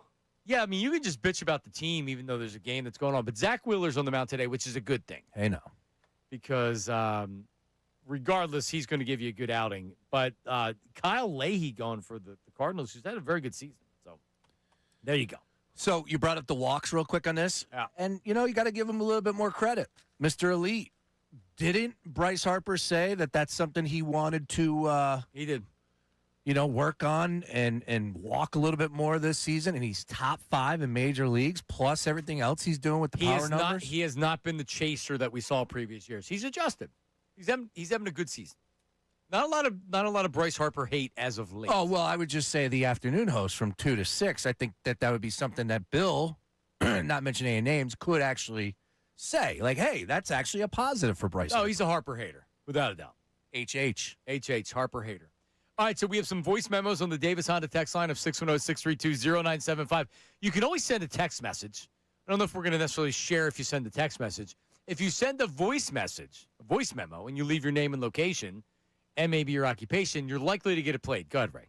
Good morning, guys. This is Anthony from Paoli, longtime listener of the show and the station. I've been listening to Johnny Marks for a while, not a frequent caller. But I got to get off my chest on how much this Phillies team is making me lose my mind. I don't understand, and humans are a creature of habit, especially baseball players. Baseball players are definite creatures of habit. So why in God's name is Luis Arraez batting cleanup and not leadoff, especially when that's where he's batted his whole career? Like, we're ruining him and making him into – he's going to finish with under a 300 batting average this year because we won't put him in the leadoff spot. I mean, like, Bryce Harper won't leave the third spot, right? So, like, why can't we – accommodate Arraez and put him in the leadoff spot, which is the reason why he's been a 3-something hitter for the last how many years? All right, listen, it's a great point, and I think they would, and they should. They should definitely change things, especially the way he's struggling. But do they do it after he struggled and they move him, or do they allow him to get out of the struggles a little bit and then they move him? Because he has batted 1, 2, 3, and 4. Majority this year, his majority of his success and at-bats have been hitting second. Okay. So the reason why you wouldn't put him leading off is because he's not a high on-base percentage guy. He swings at everything. He's a high-contact guy. Putting him on with nobody on base kind of takes away from that, and that's where you want guys on base with him coming up. The problem is it hasn't worked out well, and he's not hitting. Yeah, he's in a roughest drought, the worst streak of his career, which is just ridiculous. But I do have something from the positive side of things when it comes to Arraez in his career. For whatever reason, interesting quirk I'm seeing right now, month of August, he has always struggled. 263 average in the month of August for his career. That's the lowest out of all the other months, and every other month he is a 300-plus hitter. So for some reason, month of August, he struggles 263. September and October, boys, 339 average. So maybe we can get him in October. What about deep in October? Right, yeah. What's his postseason average? It's not good, actually. I think I know that. Yeah, it's not. He doesn't have wheels. Yeah, no, the postseason hit. That's right. He doesn't have wheels, and the issue that's about clogging up the base path. We've already seen it. There's been times he could tag, and he's not the fastest guy, but I like him in the cleanup spot. I do for this lineup. Now the Giants you brought up, he was batting 2. That lineup, a whole different world compared to the Phillies as far as Trey Turner, Bryce Harper. We should have the Phillies lineup out, right? It is out. Schwarber. Did you see what it was? I did not. Okay. Do you think I haven't seen it either. Do you think it's different? No. I would hope it's different based on their struggles. I don't know. I mean, is Don awake? Did they wake him up yet? No. He's sleeping, bro. Schwarber, Turner, Harper, Arise, Stotts batting 5th, Marsh, Realmuto, Bohm, Justin Crawford. There you go. Oof.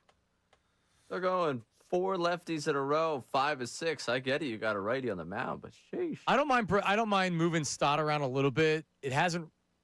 He every time they try to move him up, he does not have success. Nope.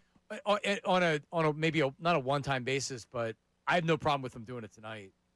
You got to do something to get this lineup going. You just do. Stott, Marshall, Muto. Yeah, and the other thing is you're paying $15 million for a defensive catcher that gives you nothing at the plate. Yep. And he's here for 2 more years. Good news is that Killian is not done for the season, so the drop still lives. Killian. Still lives, John. We may want him done for the season when he pitches again. Killian. The oblique. Do we have another voice memo there, Ray? It's Griff from Roxborough. Just kind of want to talk about Dave. We have a good club, Dombrowski. He talks about how, like Johnny Marks said, that he did his job and, everything else falls on, things that are out of his control. He's the same guy that took all of the money that would have went to Ranger Suarez and decided to give it to Aaron Meatball Nola. He's the same dude who has abused the bullpen and kept around characters like Jose Alvarado for years on end. Yeah. I was in college when we signed Bryce Harper. And the past 4 years have just been a copy-paste lineup, and nothing has changed. Yeah, I mean, the Suarez thing I'm not going to kill him for, but Alvarado and Bohm, these are the obvious players that you should have moved on from, that you kept around. Once Alvarado goes, did he have a player option? Is that why he's back? Or did he decline it? Regardless, I don't think you had to bring Alvarado back. You didn't have to bring Bohm back. And they've been sniffing around because they wanted to trade him, but they were so hell-bent on getting this value in return that he just wasn't there, and for good reason. He's not that kind of a player. But, we talked about maybe platooning him or making him earn his at-bats. He's been okay the last couple nights. Oh, I mean, is he having any impact? Man, I don't know. This team is so painful to watch. Yep. When they're bad, they're bad. So sick of it. And now they're in the danger of the Eagles season starting, and then LeBron's going to be training camp. We'll lose track of you. We will lose track of you. You better start winning some games. Otherwise, it's going to be okay. You wake us up when you go to the postseason, and we'll pay attention to the games if you make the postseason. If you make the postseason, and oh, by the way, there's no season next year. Eagles preseason starts this weekend, and then what do we got? How many weeks before the start of the regular season? 4? Something like that? Something like that. We're within 3.5 now. A month from today is the day before the season starts. Yep. There you go. Interesting times. All right, coming up, over the last 24 hours, there's been a lot of talk about the speed of Jalen Hurts. Is he faster? And are they going to be looking to run Jalen Hurts more in this new offense? Talk about that coming up next. Middays with Marks, 97.5. Now on 97.5, The Fanatic Sports Update. Series finale in St. Louis. I'm Ray Dunn with this Fanatic Sports Update. The Phillies getting going in just over an hour's time out there in St. Louis, looking to take 2 of 3 from the Cardinals after dropping one 2-0 last night. Zach Wheeler gets the ball today for the Phillies. Lineup pretty similar to what you've seen. They will have 5 of the first 6 hitters in the lineup left-handed for this matchup today against the righty on the mound for the Cardinals. It's a 2:15 start out in St. Louis. 76ers got their schedule for NBA Cup group play Friday, October 30th. It kicks off 7:30 against the Knicks down in South Philadelphia. We'll keep you updated. Anything else comes out with the NBA schedule. Eagles camp continuing on today. They've got the first preseason game Saturday in Baltimore against the Ravens. Adam Schefter joined the morning show today. Talked about Jonathan Grenard's injury. When he got hurt initially, I think there was some concern that it could be potentially season-ending at that point in time. But it did not turn out to be that case, which was the best case, and they're going to shoot to have him ready for the start of the regular season. That'd be my guess. You can listen to that full conversation on our website, the Fanatic app, or our YouTube channel. I'm Ray. This update is brought to you by the Macomb Group. Visit MacombGroup.com. Macomb Group Sports Contracts, one of the largest PVF inventories for pipe valve fittings. Trusted brands. Count on the Macomb Group to help you stay on schedule. Visit MacombGroup.com today. I'm Ray Dunn, your home for the Sixers, Flyers, and Union. 97.5, the Fanatic.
You see what's on TV right now?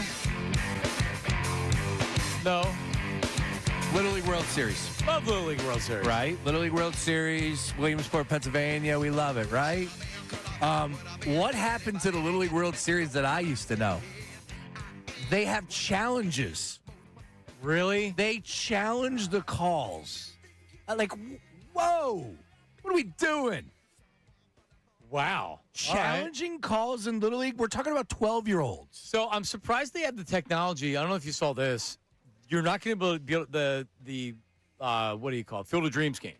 They don't have the technology to challenge calls. No. Yeah, so they had to let the Phillies and the Twins know that you're not going to be able to challenge calls during that game. So the thing with the minor leagues when they first started the ABS, not every stadium had it. Correct. So it wasn't uniform across all the minor leagues because there's some stadiums that didn't have the technology to do it. But I guess they have it in Williamsport. Well, these are the regionals. These are literally like Maine and Greenville, North Carolina, and Where are they Texas. playing? Just on their home. They have ABS technology, and they can't get it for a major league game, but they have it for 12-year-olds? Apologize. It's not balls and strikes challenges. It is the base path and, tag. It's replay. Replay, all that. So Okay. My fault. I said challenges. You're right. Replays, though. Like what? Now, just imagine this. You sign up as a father, happy to be the coach of your 8-year-old son. And 4 years later, you're getting skewered by people online because you got a challenge wrong in the Little League World Series. Like the journey that you go on. These are everyday people that are making these challenges. Can we just have something be sacred here? We don't need challenges in the Little League. Hey, thank you, Ray. Words of wisdom, right? I would tend to agree. Way too much. Also, this real quick, staying with the Little League World Series, we have become a nation of wussies.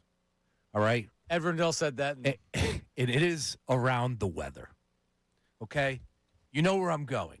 That when there is a lightning strike 7 miles away, you must pull everybody off the field. Let me tell you about when I was in Little League. We didn't stop the damn game. Sean was flying a kite during the game. Yeah, we didn't stop with the a game. massive key. With The kite barely got up there. Because it was sprinkling on me and my guy Jimmy Reynolds from down the street out there. No, we didn't stop the game. The game rolled on.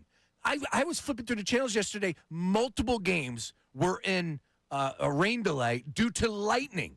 What happened? Well, Where did this come from? I would need details on this before I continue the conversation. The clouds are dark.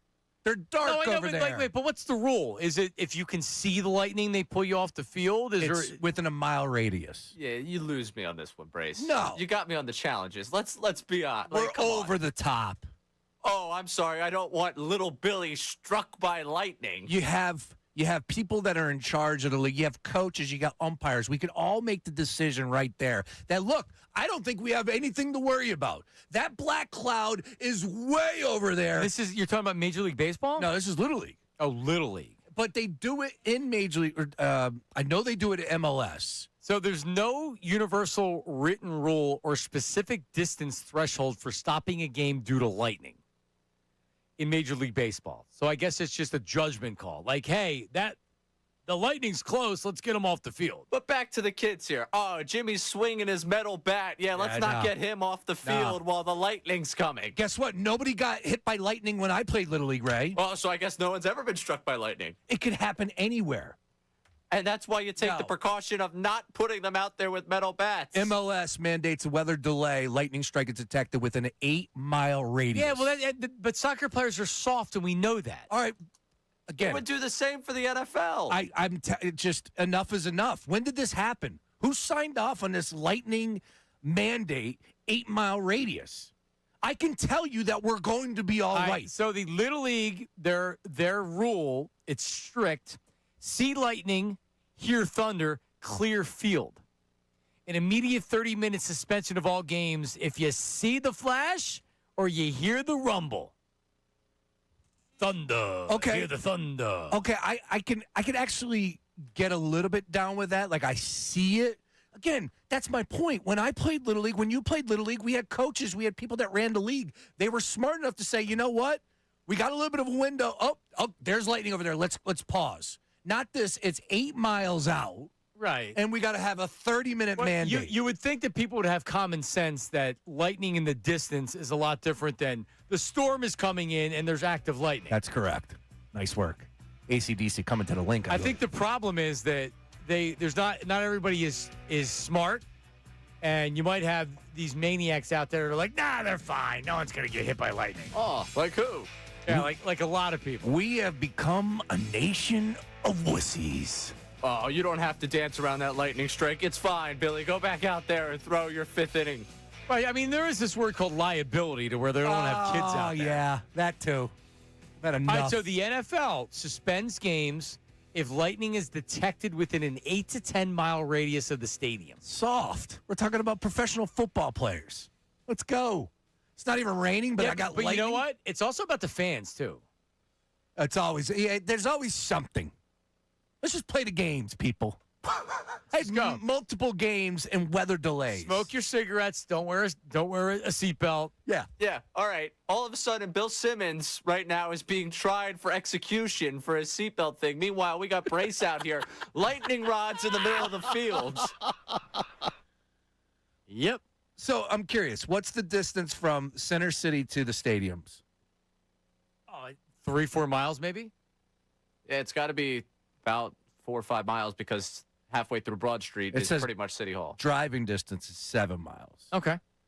All right, so if it's raining in Center City and I'm in Lincoln Financial Field, I don't have anything to worry about. That's Center City. I can see the buildings.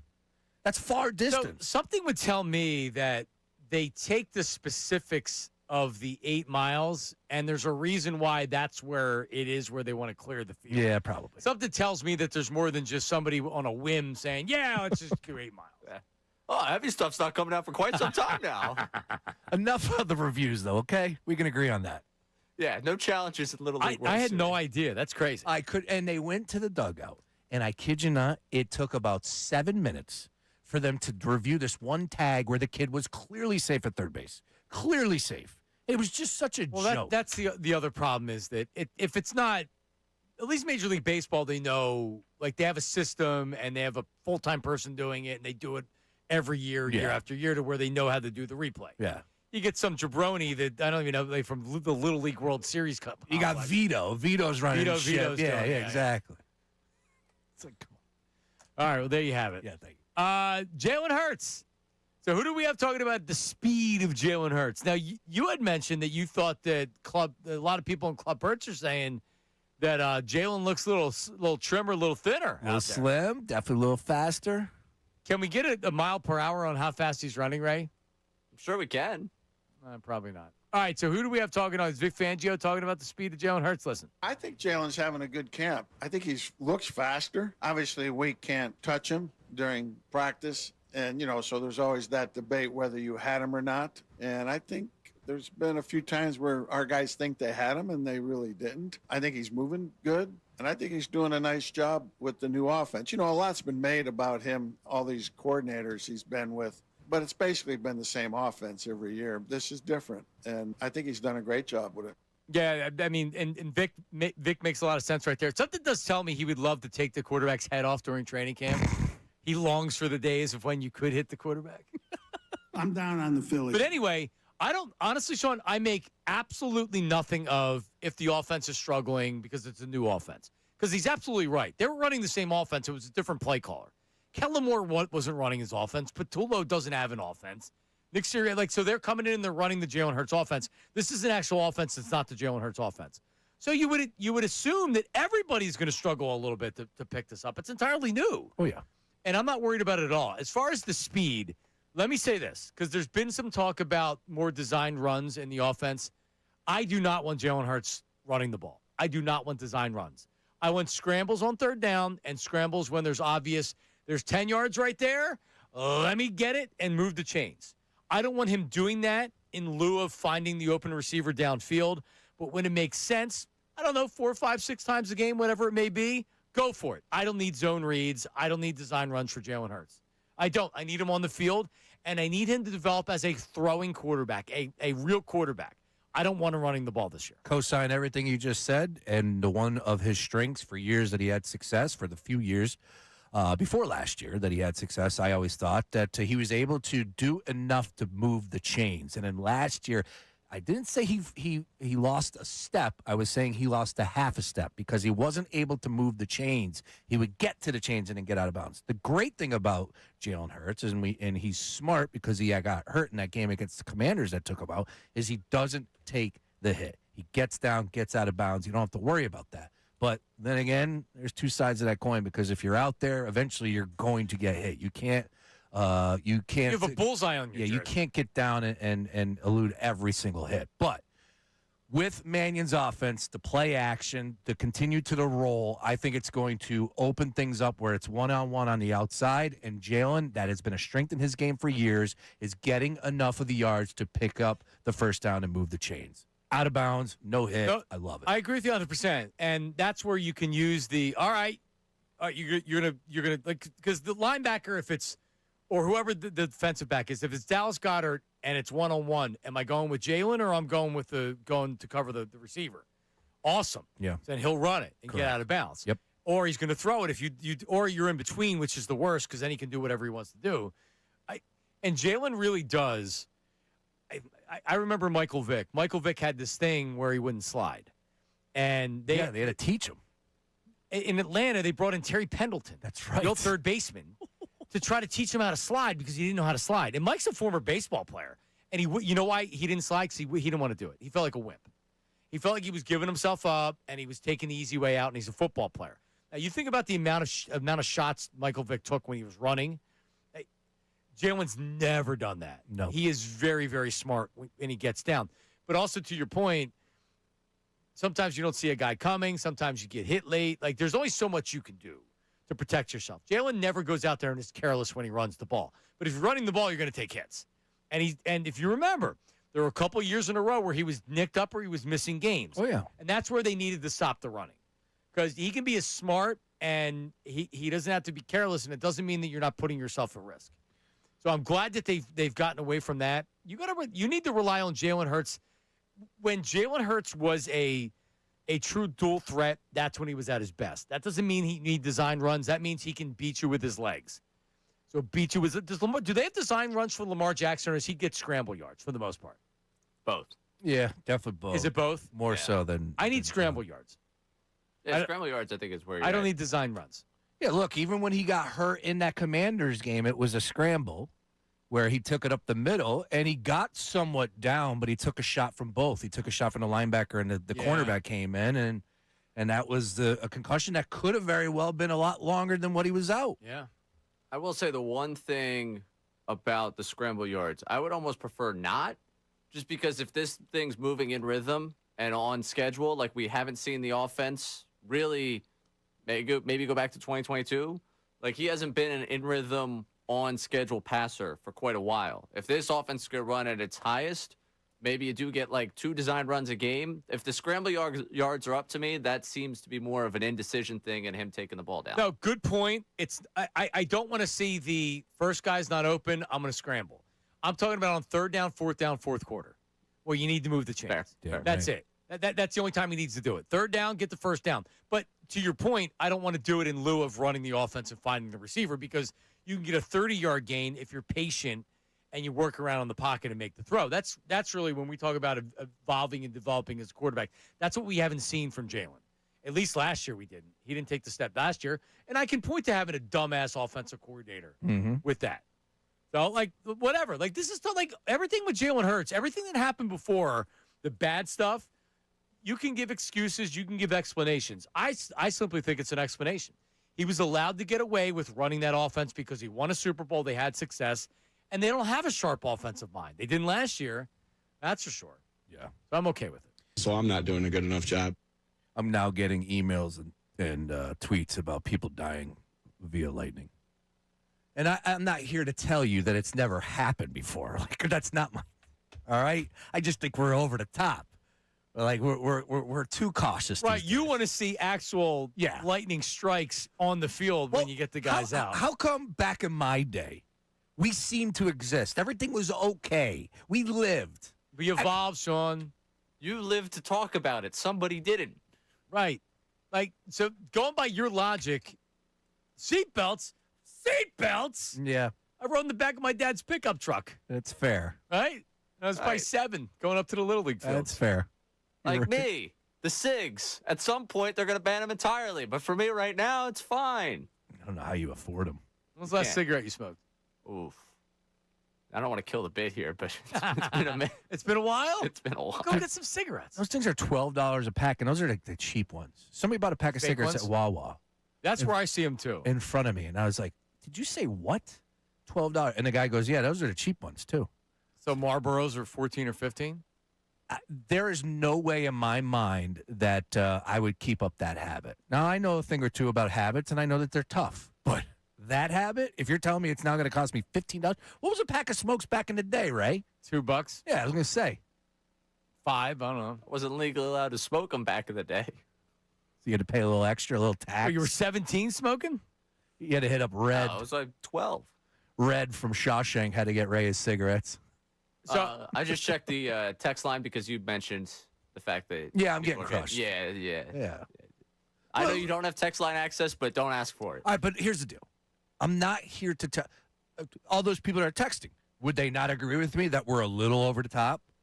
That we are. Like, I remember being at 2 Union games that they paused, and it was like, it never even came near us. So what I would have to say is they're probably doing it for good reason. I'm not an insider when it comes to Lightning, so I don't know whether or not you can get away with, like, you're being too cautious. Let's stay out there for a little bit. I don't know. I guess the experts would know, Ray? is what I would think. Yeah, I tend to leave it to the weather people. Wait, the weather people. Okay, because they're never wrong. You're right about that. That's right. That's right. You're right. Very Howard, that's going to get battling. So you're a lightning truther? Yes. Do you not think it's real? Yes, it's exactly Lightning's not real. Lightning's not real. Uncle Jamie checks in, and he's right. My Uncle Bob got struck by lightning. Jeez. Now I feel terrible. Well, he didn't die. Okay, well, then I feel all right now. It wasn't a direct strike, though. I think it went off some metal and then ricocheted on him. Damn. This was when I was young. I remember. I was old enough to remember it. Yeah, I can't imagine any experience with lightning's an enjoyable one. I've been wrong before. I might be wrong here. It frustrated me. No, listen. If you're gonna die on a hill, this is definitely one I want you to die on. Make sure it's a tall hill too. Make sure so those lightning strike comes right to it. Make sure those little leaguers playing lightning. It's not a big deal at Which all. also, while we're having this conversation, the insane part of this is you're sitting at home, watching Little League, not World Series, regional action, regionals. and you're livid that your show has been interrupted. No, not the shows. I was Because of actually lightning. watching. The games. The game. Yeah. I can't believe they're taking these little leaguers off the field because I've decided to put my entire afternoon into what? The Southeast Regional? Well, that Nevada team in Arizona. We don't know. It's always a classic battle.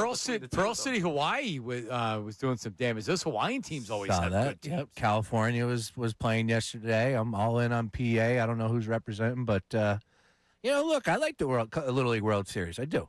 And it was Me crazy. too. It was multiple games. I'm just like, what do we like? What's going on here? I just think if they go into a weather delay for the Little League World Series, I'm like, oh, that's a shame.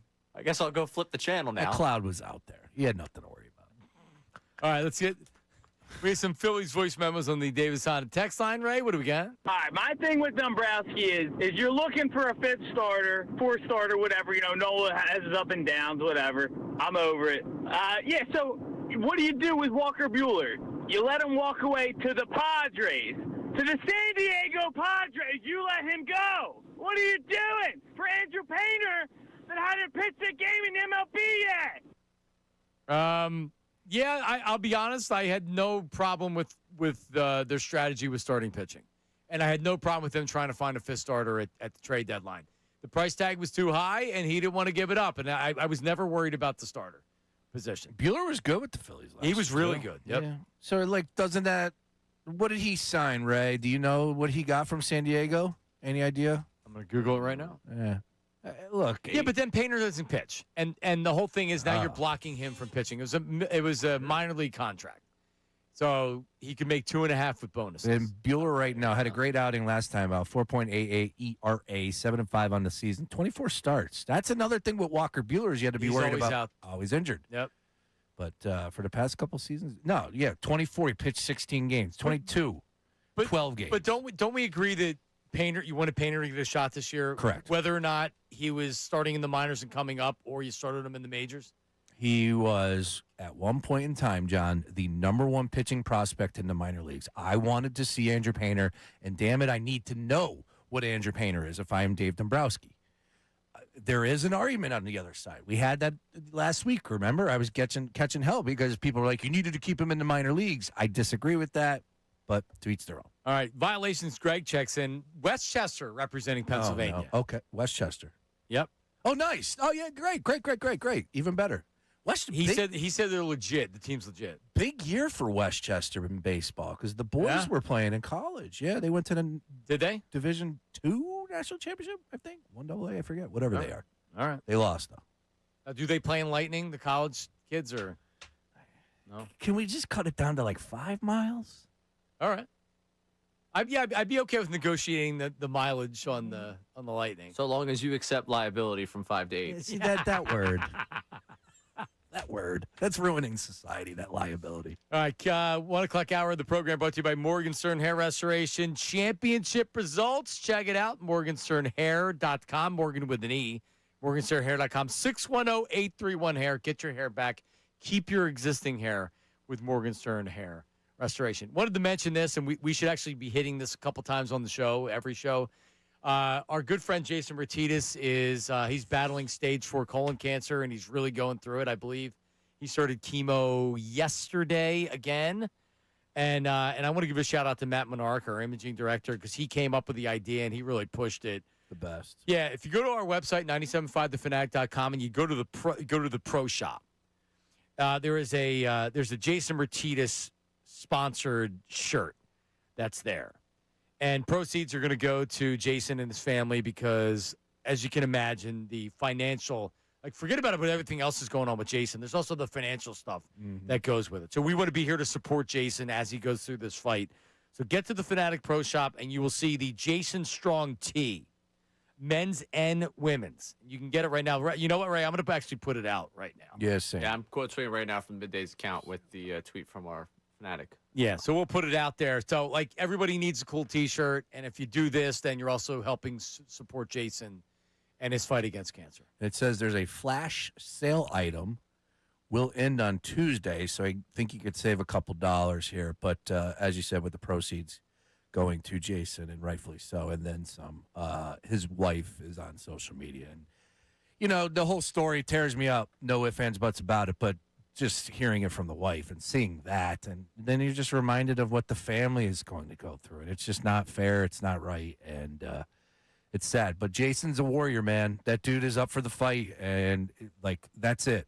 There needs to be no in the dumps from anybody out there. We need to be pounding the social media timeline, pumping him up because he needs all the backing right now, all the backing that we can give him.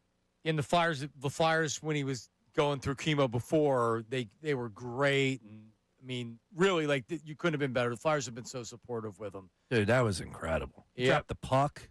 Yep. And then you saw the stick taps from the opposing team. Yep. Yeah, very, very, very cool. Jason's the real deal. We got Jason's back. He's our guy. So this is a way for you. Because listen, Jason was a big part of the success of the station for a long time. Hell yeah. So, and I'll tell you what, not putting words in his mouth, I guarantee he agrees with me as far as the lightning delay. Oh, for sure.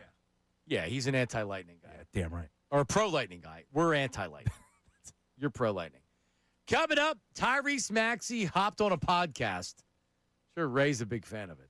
Massive fan. Talked about recruiting LeBron and making sacrifices for the team. It's great audio. That's coming up next. Middays with Marks, 97.5. Hey, it's Ray Dunn, and next week I'm thinking about making my way on down to another Phillies game. If there's something I want to get done before I get down there, let's grab something to eat, grab something to drink, and enjoy a great place like Live Casino and Hotel Philadelphia. When it comes to catching the game, there's no better place to be. Immerse yourself in the center of the action with Game Day Bites at Sports and Social. 360 views at Center Bar, FanDuel Sportsbook, wall-to-wall screens, electric watch party energy, and more. This is Game Day gone live. Make it a total experience with over 2,000 of Philly's hottest slots, over 130 table games, and a live poker room. If you're hungry, experience a new era of flavor at Luck Fu by Jet Tila, featuring a fresh East meets West menu curated by the Iron Chef himself. And your Philly favorites are back at the all-new 10th Street Market, featuring an expanded menu at Lorenzo & Sons Pizza, the iconic flavors of Termini Brothers Bakery, and Gino's Steaks.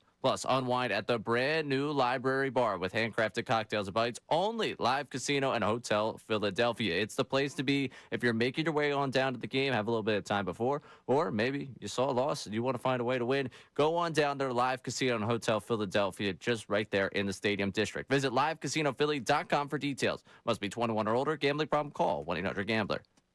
Now on 97.5 The Fanatic Sports Update. Phillies struggle again. I'm Ray Dunn with this Fanatic Sports Update. The Phils found a way to fall in St. Louis yesterday. They were held scoreless through 9 innings, 2-0. The final, they get a final game at the Cardinals today. 2:15 start for that one. The Phils will throw at Zach Wheeler on the mound to try and win the series against St. Louis. 76ers had their NBA Cup group play schedule come out today. Friday, October 30th, they kick things off at home against the reigning champions of not just the NBA Finals, but the NBA Cup, the New York Knicks. That one down in South Philly, October 30th at 7:30. We'll continue to break down their schedule as it comes out. The Eagles camp continues on today. They've got their first preseason game in Baltimore against the Ravens coming up on Saturday. Vic Fangio yesterday met with the media, talked about Jalen Hurts. I think he's moving good, and I think he's doing a nice job with the new offense. A lot's been made about him, all these coordinators he's been with, but it's basically been the same offense every year. This is different, and I think he's done a great job with it.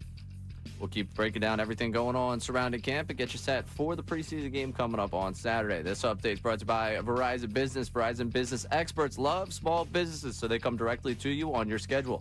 With real expertise tailored to your needs, make an appointment with a Verizon Business expert. Go to verizon.com/book today. I'm Ray Dunn on your home for the Sixers, Flyers, and the Union, 97.5. The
Phillies is 2:15, so they're not on TV.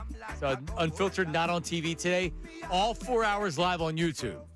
So if you normally watch the show on TV or maybe you don't, and you don't get a chance to watch them on YouTube because they're not on YouTube because they're big TV stars. Today they'll be on YouTube.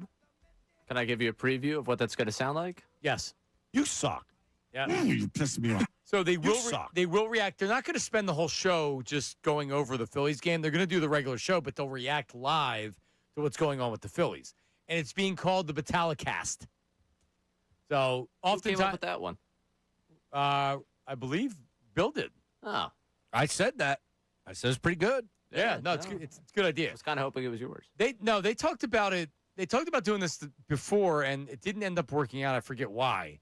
But, yeah, like as opposed to – because typically when you work middays, sometimes you will run into a Phillies game. We ignore it. We don't really talk about what's going on in the game because, honestly, my philosophy is people may not even know they're playing in the game. Like, don't give them an opportunity to turn you off. Like, oh, I didn't know the Phillies were playing today. Let me see what's going on with the Phillies game. Mm-hmm. But I like what they're doing because the Phillies have sucked so bad, and I don't even want to watch them today. So you can live vicariously watching the game through Ricky screaming and yelling in real time. I like that. I don't know. I enjoy it. Yeah, I'm looking forward to it. Yeah, watch a Phillies game with Ricky is an experience. We Yeah, also get it at some point. I've never done it. Yeah. I It's can imagine. something else. And we don't see that because we only see when they do the preview to post-game live or they'll have post-game live. And that's enough Ricky for me after they blow up a game to see him. Imagine what he's doing during the game. Dial down Ricky. You have to remember, that's like 5 minutes after the game's ended. That's Right. his after reaction. That's not his in the moment. In the moment, even angrier. And even angrier. All right. That's coming up. 4 hours of it. Batalicast. Yeah, it's awesome. Yeah.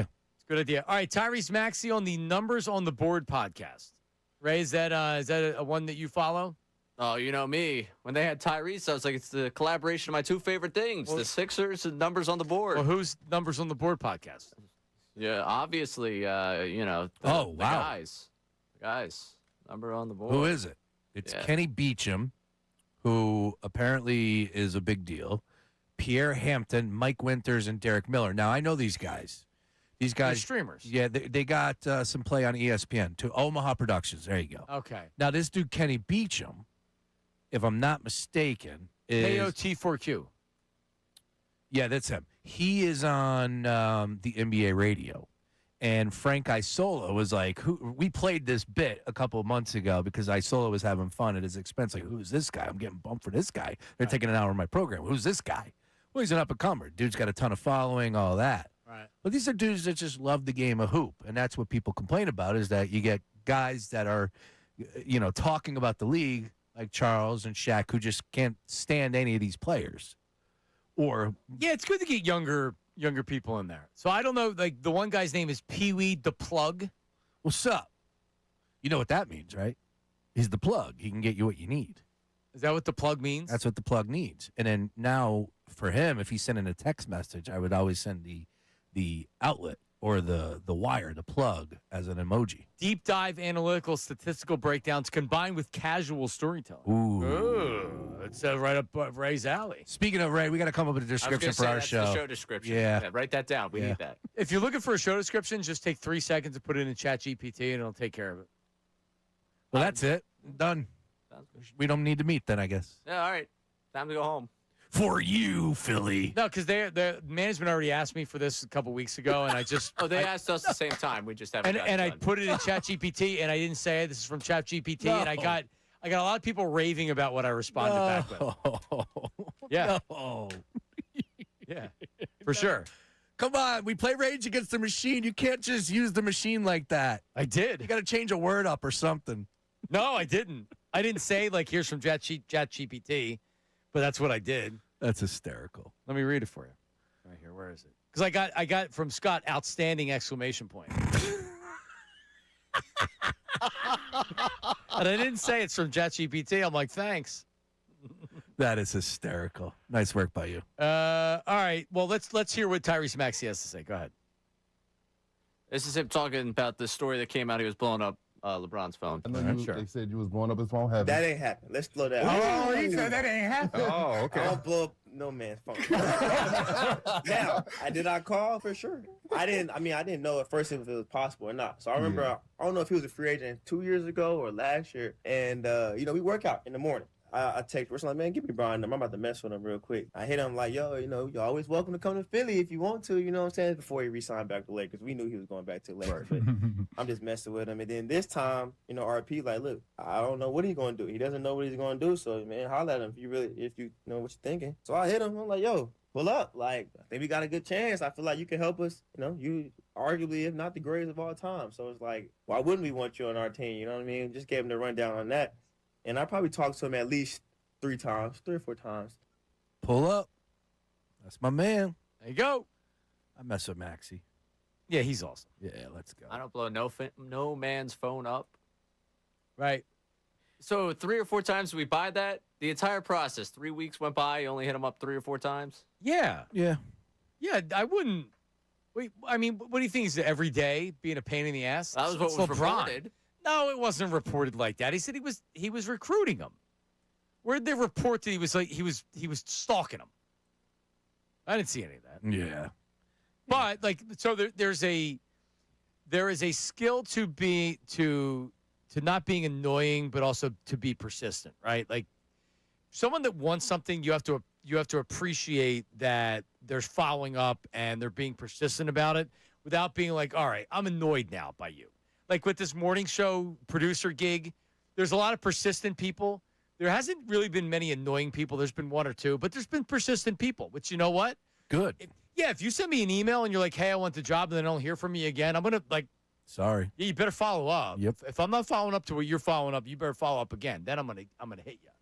Okay. But anyway. I got the bio. You ready? For who, you? Brace and Dunn. Yeah. All right. Brace and Dunn. Because apparently somebody thought giving these 2 4 hours a day was a good idea. Sean Brace joins the chosen one, rising radio phenom, and certified diaper dandy Ray Dunn for Philly sports, reckless opinions, unnecessary arguments, and whatever else happens. How about that? No, Ray? I think we got a good one. I think we got a good one there. John Marks and Andrew Salciunas bring 2 distinct voices and 1 shared pass in the Philadelphia sports fans every day on 97.5 The Fanatic. Marks is a veteran broadcaster known for his fearless opinions, quick wit, and ability to spark conversation that resonate throughout the Delaware Valley. Salciunas combines relentless energy with the perspective of a lifelong Philadelphia fan, delivering thoughtful analysis and an authentic connection to the audience. Together, they create a fast-paced, entertaining show that captures the emotion of the city's sports scene. I'm in. When do you go. start? When do you start? Let me check. Monday. Nice. 6 a.m. Yeah, so Ray, just use chat. See, I'm not smart enough to do that. Yeah, but that's absurd. That's just ridiculous. Think about all the work we had to do back in the day. It's unbelievable. Yep. All right, coming up, YouTube chat recap and something on Bryce Harper and the knee injury. Charlotte Barnes of The Athletic wrote about it, and I think it's definitely worth a conversation because now he's in right field and his knee's injured. Middays of Marks, 97.5 The Fanatic.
coming up next. Phil Calarulo, Ricky Vitalico, live reacting to the game, doing their show. YouTube chat recap coming up in a second. Charlotte Barnes of The Athletic writes about Bryce Harper's knee soreness. Guess when that started, Ray? As soon as he went to the outfield. Correct. So Bryce Harper DH'd the other night, and he had said that had more to do with it being hot out, and it had a little bit to do with the knee. So I'm reading from Charlotte Barnes here. It says, Bryce Harper said, obviously it's bothered me a little bit, but we'll see. I'll take a DHA anytime I can get it, but I don't think we're at that point yet. From the article, Harper has played in all 120 games this season. How about that? Stud. Dude, he hasn't missed a game this year. Stud. He hopes to play in all 162. Playing right field rather than first base may make that goal more challenging.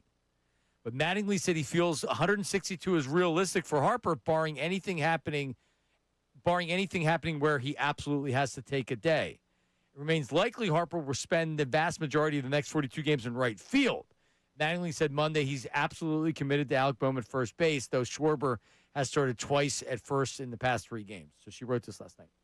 There have been many moving pieces for the Phillies in the last week, Harper being perhaps the most important. After years of saying he was willing to move back to the outfield, it's finally time.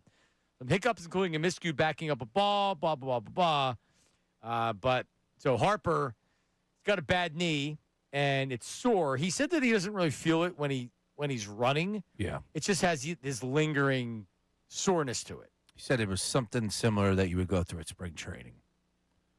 Correct. I'm not feeling it, he said yesterday, but the more I've ramped up, it's gotten sore. I think the more I play, I think it'll help me, but just getting in condition more. I feel like I'm in spring training again, trying to get through everything. The more I play, the more my body's accustomed to playing the outfield. I think it'll kind of weasel its way out. Okay. I hope so. Right. All this for Alec Boehm and Trey Turner. Thank God. Mm-hmm. Everybody's life turns upside down so they can accommodate those two. Well, and it's crazy because Trey was asked about everybody moving, and his answer was it's pretty selfless, and that's what we're all able to do here, and that's, if you're asked, that's what you would do. So essentially he's implying that if he was asked, he would have moved. Yep. Why would you not try Trey Turner in the outfield? It just I get it. It's not something you want to do. But I sure as hell don't want to do what we're doing right now either. So if you had me to do it all over again, Trey, let's take a shot out in right field. Let's have you shag some balls for 2 weeks. Get you ready for the opportunity. Yeah, I guess the offseason conversation, everybody that follows the team, Luke said it, Zozone said it, and I forget who else did we have, Tim? Whoever we've had on, they said this is more of an off-season conversation than right now. All right, well, wouldn't you normally have an off-season conversation about Alec Boehm playing first base and Harper moving to the outfield and Stott going to third base? It's not like they didn't change everybody else's position. I mean, in the pantheon of things that are difficult, like playing the outfield is not life or death. Like I get it. Hard hit balls at you, understood. But Trey Turner is it's a base. Like I guarantee Trey Turner played the outfield some point in time of his life. Could make a play. He played center field in the majors. Yes, you're right. Tell me a shortstop. So shortstop's normally considered one of the more athletic players on the team. Well, I'm very cautious to say more of the sure-handed fielder on the team because Trey is not that. Yeah, but he should be able to play left field. I agree. He's a freaking shortstop. I agree. You put your worst defender in left field. Glenn Guzinski played left field. Pat Burrell. Kyle Schwarber made a play with his legs up in the air. Field. Yeah. Pat Burrell, a great line about his defensive prowess during Alumni Weekend. What'd he say? And they never play my defensive highlights up there. How come's that? Pat Burrell's a pretty good left. Like he had limitations to how many balls he could get to. He had a strong arm. I bet you Ricky Bowe could play left. Ricky Bowe could have played left field. Yep. Yeah, Ricky Bowe. Yeah, Ricky Bowe's one of the athletes that he's good at everything he does. He is. Probably plays beer pong very well. Darts. Ooh, he is a dart guy. Golf. Yeah, he's a dart guy. Is he a pool guy, too? I don't know. I'm sure he could. But is anybody a pool guy? You know who is? No. Mike Missinelli. He shoots pool? I played pool with him in Clearwater one year, and he was on fire. Does Does he have a pool table? You know, the people that instead of a dining room table, they have a pool table in their house? I don't know, but The cover on it. something struck me to the point that, like, he played so well. He kicked my ass so many times. I think it was like the Tilted Kilt right outside the ball club or the stadium there. In Clearwater? Yeah, it wasn't Hooters. It was one of those. A Tilted Kilt? Yeah, it was one of those deals. Anyways, I don't know how we ended up there. Regardless, following the game, he's the type of cat, how well he played, he could probably get a mop from the back and shoe pull. Yeah. Unscrew it. Yeah. That's when you're really good at pool. But yeah, he kicked my butt. I was actually I had a pool table. I'm not a pool player. I love pool. Me and Yeah? the wife, we used to play all the time. Is that right? You used to shoot stick, as they say? Yeah, she was good. She grew up with a pool table. She can sling a stick. Hello. So instead of a dining room table, There we she had go. a pool table? Yes. Yeah. Father-in-law Greg, all those. They'll take your money. You go to Thanksgiving, you that better right? bring some cash. Yep. They don't use it anymore. Now the kids are on it playing, smashing fingers. Love a good pool table. You got to have a good pool table. Do you? I think so. If you got the room for it, to me, it's the best. Yeah. Now, I'm a bar fly. Of course I like Yeah, the of room. course you do. We had the foosball.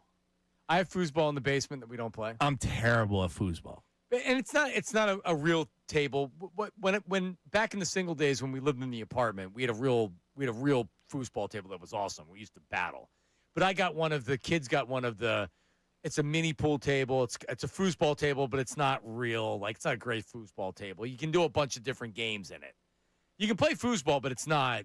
It's not the foosball It's not table. the It's like foosball a foosball. multi-use table. Yeah. Aesthetically pleasing. If you're good at foosball, that's a fun game It to is watch. a fun game, and we Yeah. got good. We were really we were sweating. No spins. No spins. No, when people would come over to play, we would be very much like, no spins. No spins. Like, you guys take this really serious. And I'm like, yeah, we do. I still remember. In my late buddy Scotty Balls' apartment. All right, let's get to the YouTube chat recap. What do we got?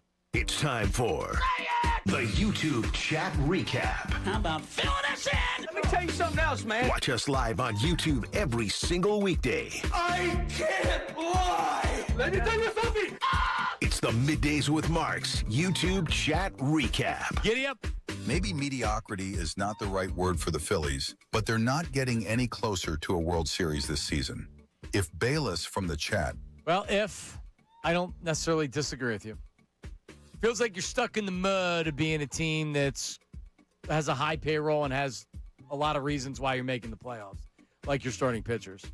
But it doesn't seem good enough. What's next? Rumor has it that Ray drives an additional 50 yards on the course when he has a Newport 100 hanging from his lips. Tommy John from the chat. Hey, Ray. Now, when you were smoking cigs, did you go menthol? Man, if you think I know what I'm smoking when I've smoked a cig in my life, I know. It's someone that's like, hey, I've got a cigarette. I'm like, oh, cool, nice. I just would have been an easy no. I didn't smoke menthols. I think you would know if you smoked menthols. Then probably not. I smoked menthols. Menthols are rough. That's the only thing I smoked. If it was a non-menthol, it didn't taste right. I mean, if you smoke a menthol, I don't know. That's first cigarette of the day with a cup of coffee, a Marlboro menthol, regular, 3 drags. Yeah. Skip the donut. Give me a smoke. I must have smelled like total crap. Oh my God. You don't realize what you smell like as a smoker until you're not a smoker. That's one of the things that's kept me away. Smoker. Hey. All right, what's next? Never trust a woman that tells you how much her house is worth, Ray. MC from the chat. What's that about? They had researched, I guess if Bayless went and researched the home in which she had dropped off. Oh, my goodness, boy. Oh, that's $multi-million-dollar home. Yeah, that's the stalker movie. I mean, we are entering into lawsuit territory. Take it easy. So I won't mention the name, but I had a friend who had jury duty, and so they're announcing the names, right? So he goes on Facebook and finds this chick, and she's rock climbing, doing all this stuff. So he goes up and starts talking to her. It's just like, yeah, well, I like rock climbing and all this other stuff. Not a violation. I applaud the effort. All right. Yeah, but he was lying about the now he didn't ask her out on a date or anything, but he was trying to. Any way in, baby. Any way in. But that's next level stuff. It is next level. Oh, yeah, it is. I used to do something like that. Facebook? Absolutely. I remember one time on Facebook, the chick's profile picture was a club down in Atlantic City, Dusk. I DM'd her, and I'm like, hey, we met up at Dusk. Do you remember? Did she claim that she remembered? Yes! We had mutual friends we already were hitting. Yeah. Atta guy. Hitting it off, not hitting. Sorry, I misspoke there. I mean, Jalen is the same as every Eagles starting QB. Underrated and hated by some, overrated and protected by others. Few and far between are objective.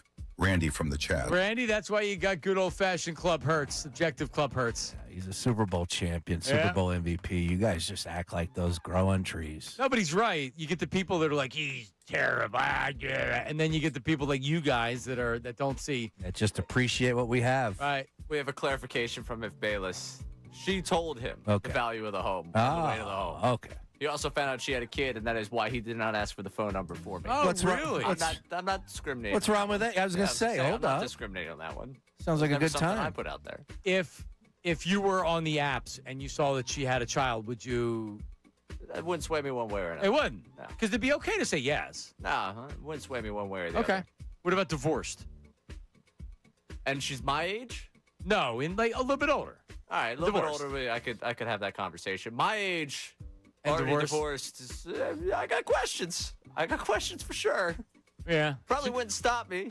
Too young to be divorced. It'd be in the back of my head though, for sure. Isn't that from Jerry Maguire where he was like, you can't shoplift the P word? Talking about like, messing with a married woman with kids. I don't remember it. The only thing I remember from that movie, Show Me the Ray, homework assignment, Jerry Maguire. Watched it already. Oh. Yeah. Great good? movie. Great movie. Is it? Yeah, I enjoy it. All right. What's next? Phils are on exactly the same trajectory as they were after winning in 2008. The only difference this time is the peak was not a championship. Ryu from the chat.